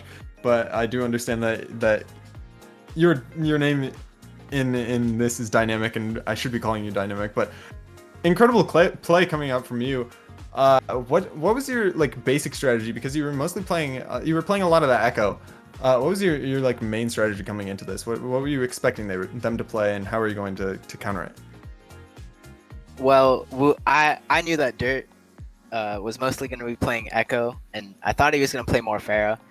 We're just a team that plays really fast comps. Like Mac can agree. We just play fast things. We go fast. Zoom. So yeah, we just our strategy is always just like going first and stuff, and just shoot the enemy till they're dead, basically. Running it down mid, in other words. Yeah. Valid strategy. A classic strategy, especially in a tournament like BPL where, you know, we may not be playing at Overwatch League level, admittedly. So we've got moments, but we have inspirational moments where we're close, and some would say even maybe better than Overwatch League. Yes, but it's all about the tempo, and you guys just showed it on every comp, on every map. Very impressive, consistently going first to win these fights and get that advantage. I have one also quick thing to ask for either of you. Either of you, Mac Tackle or Dynamic, can answer. But obviously, from what you've seen so far, both against Fallout and also from some of the other teams so far, is there any specific, teams or players you're worried about for the next couple games, considering we're so early on in the season? For myself personally, I'm not really worried about any team. Whatever team is tougher than the others is a hurdle that we'll get to when we get there. I'm confident we can overcome any of them, so I'm not too worried. Everyone is bad. I am good. Okay. There we have it. So that means we're going to be seeing you guys in grand finals guaranteed, right? Basically, that's what I'm saying. Pretty much. If I wake up that day. if you wake up that day. I have a. I'm not sure Hack how is it's a busy show on the man. stream, but I have something. Quitting. Show you'll be at that, but for BPL. Yeah, but no, it was a very good game, very clean. You know, and even though it wasn't a 3-map game like the previous one, that first that Lijiang game was very close and still made it for some very good Overwatch. So appreciate for your game and good job on the win, eh? Thank you. Thank you. All right. So at least when it comes to that, I think that's a good way to end off the day, especially with a nice clean match like that. Well, clean, but a little bit of competitiveness. Yo, right. It's me. I'm on the stream. Hi, everybody. Hey, Solomon's on stream. Bog. The first day of season 3 is done, and I can hear myself back. Let me not do that. Crazy. It's okay. Now I can actually hear myself. Well, not hear myself. It's great. It's been an amazing day. We've had some interesting games already. We can have a look back at today's schedule, and it's been a day. We had some really quick ones, and then some unsurprisingly long ones. But it's really nice to get back into it. I know all the staff are back. It's nice to get back into something that looks as good as this. And thank you to all the socials and graphics people to help put this together. Look, it's pretty, and it's all like pixels and stuff. It's very fun to watch, just from a pure. Tomorrow we'll be back aesthetic doing standpoint. more of the same. We'll be starting at 4 p.m. Eastern, so make sure you are here nice and early to see the other 8 teams that you haven't seen, because we have so many fucking teams. This is tomorrow's schedules. We start off with Whirlwind and Aether, then Momentum, Cowabunga, Solomon Island Sloths, Vengeance, Sultan Battery, and Monarch round out the day. A lot more Overwatch coming your way, all happening tomorrow at 4 p.m. Eastern. So you better be following the Twitch channel and following on our socials so you can see those as they happen. Been a wonderful day. Thanks all my staff who are working on this, including Wavy and Peepo and Falsewoods and everyone else we've had.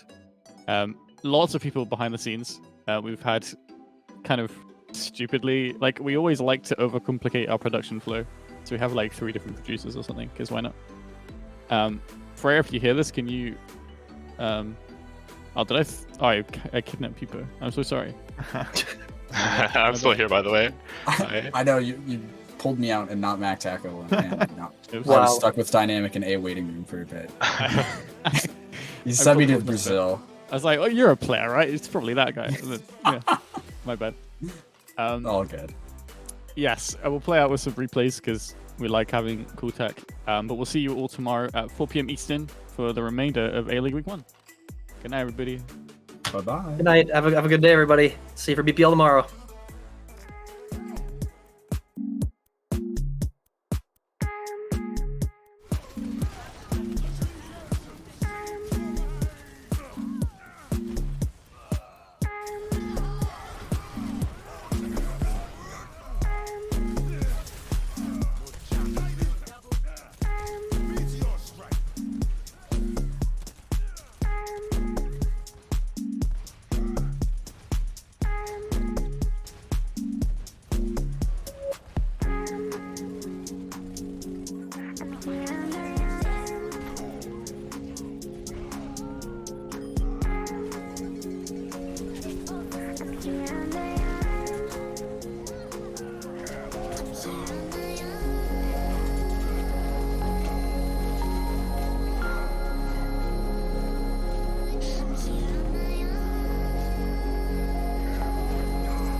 with the fire, but we always get what's required.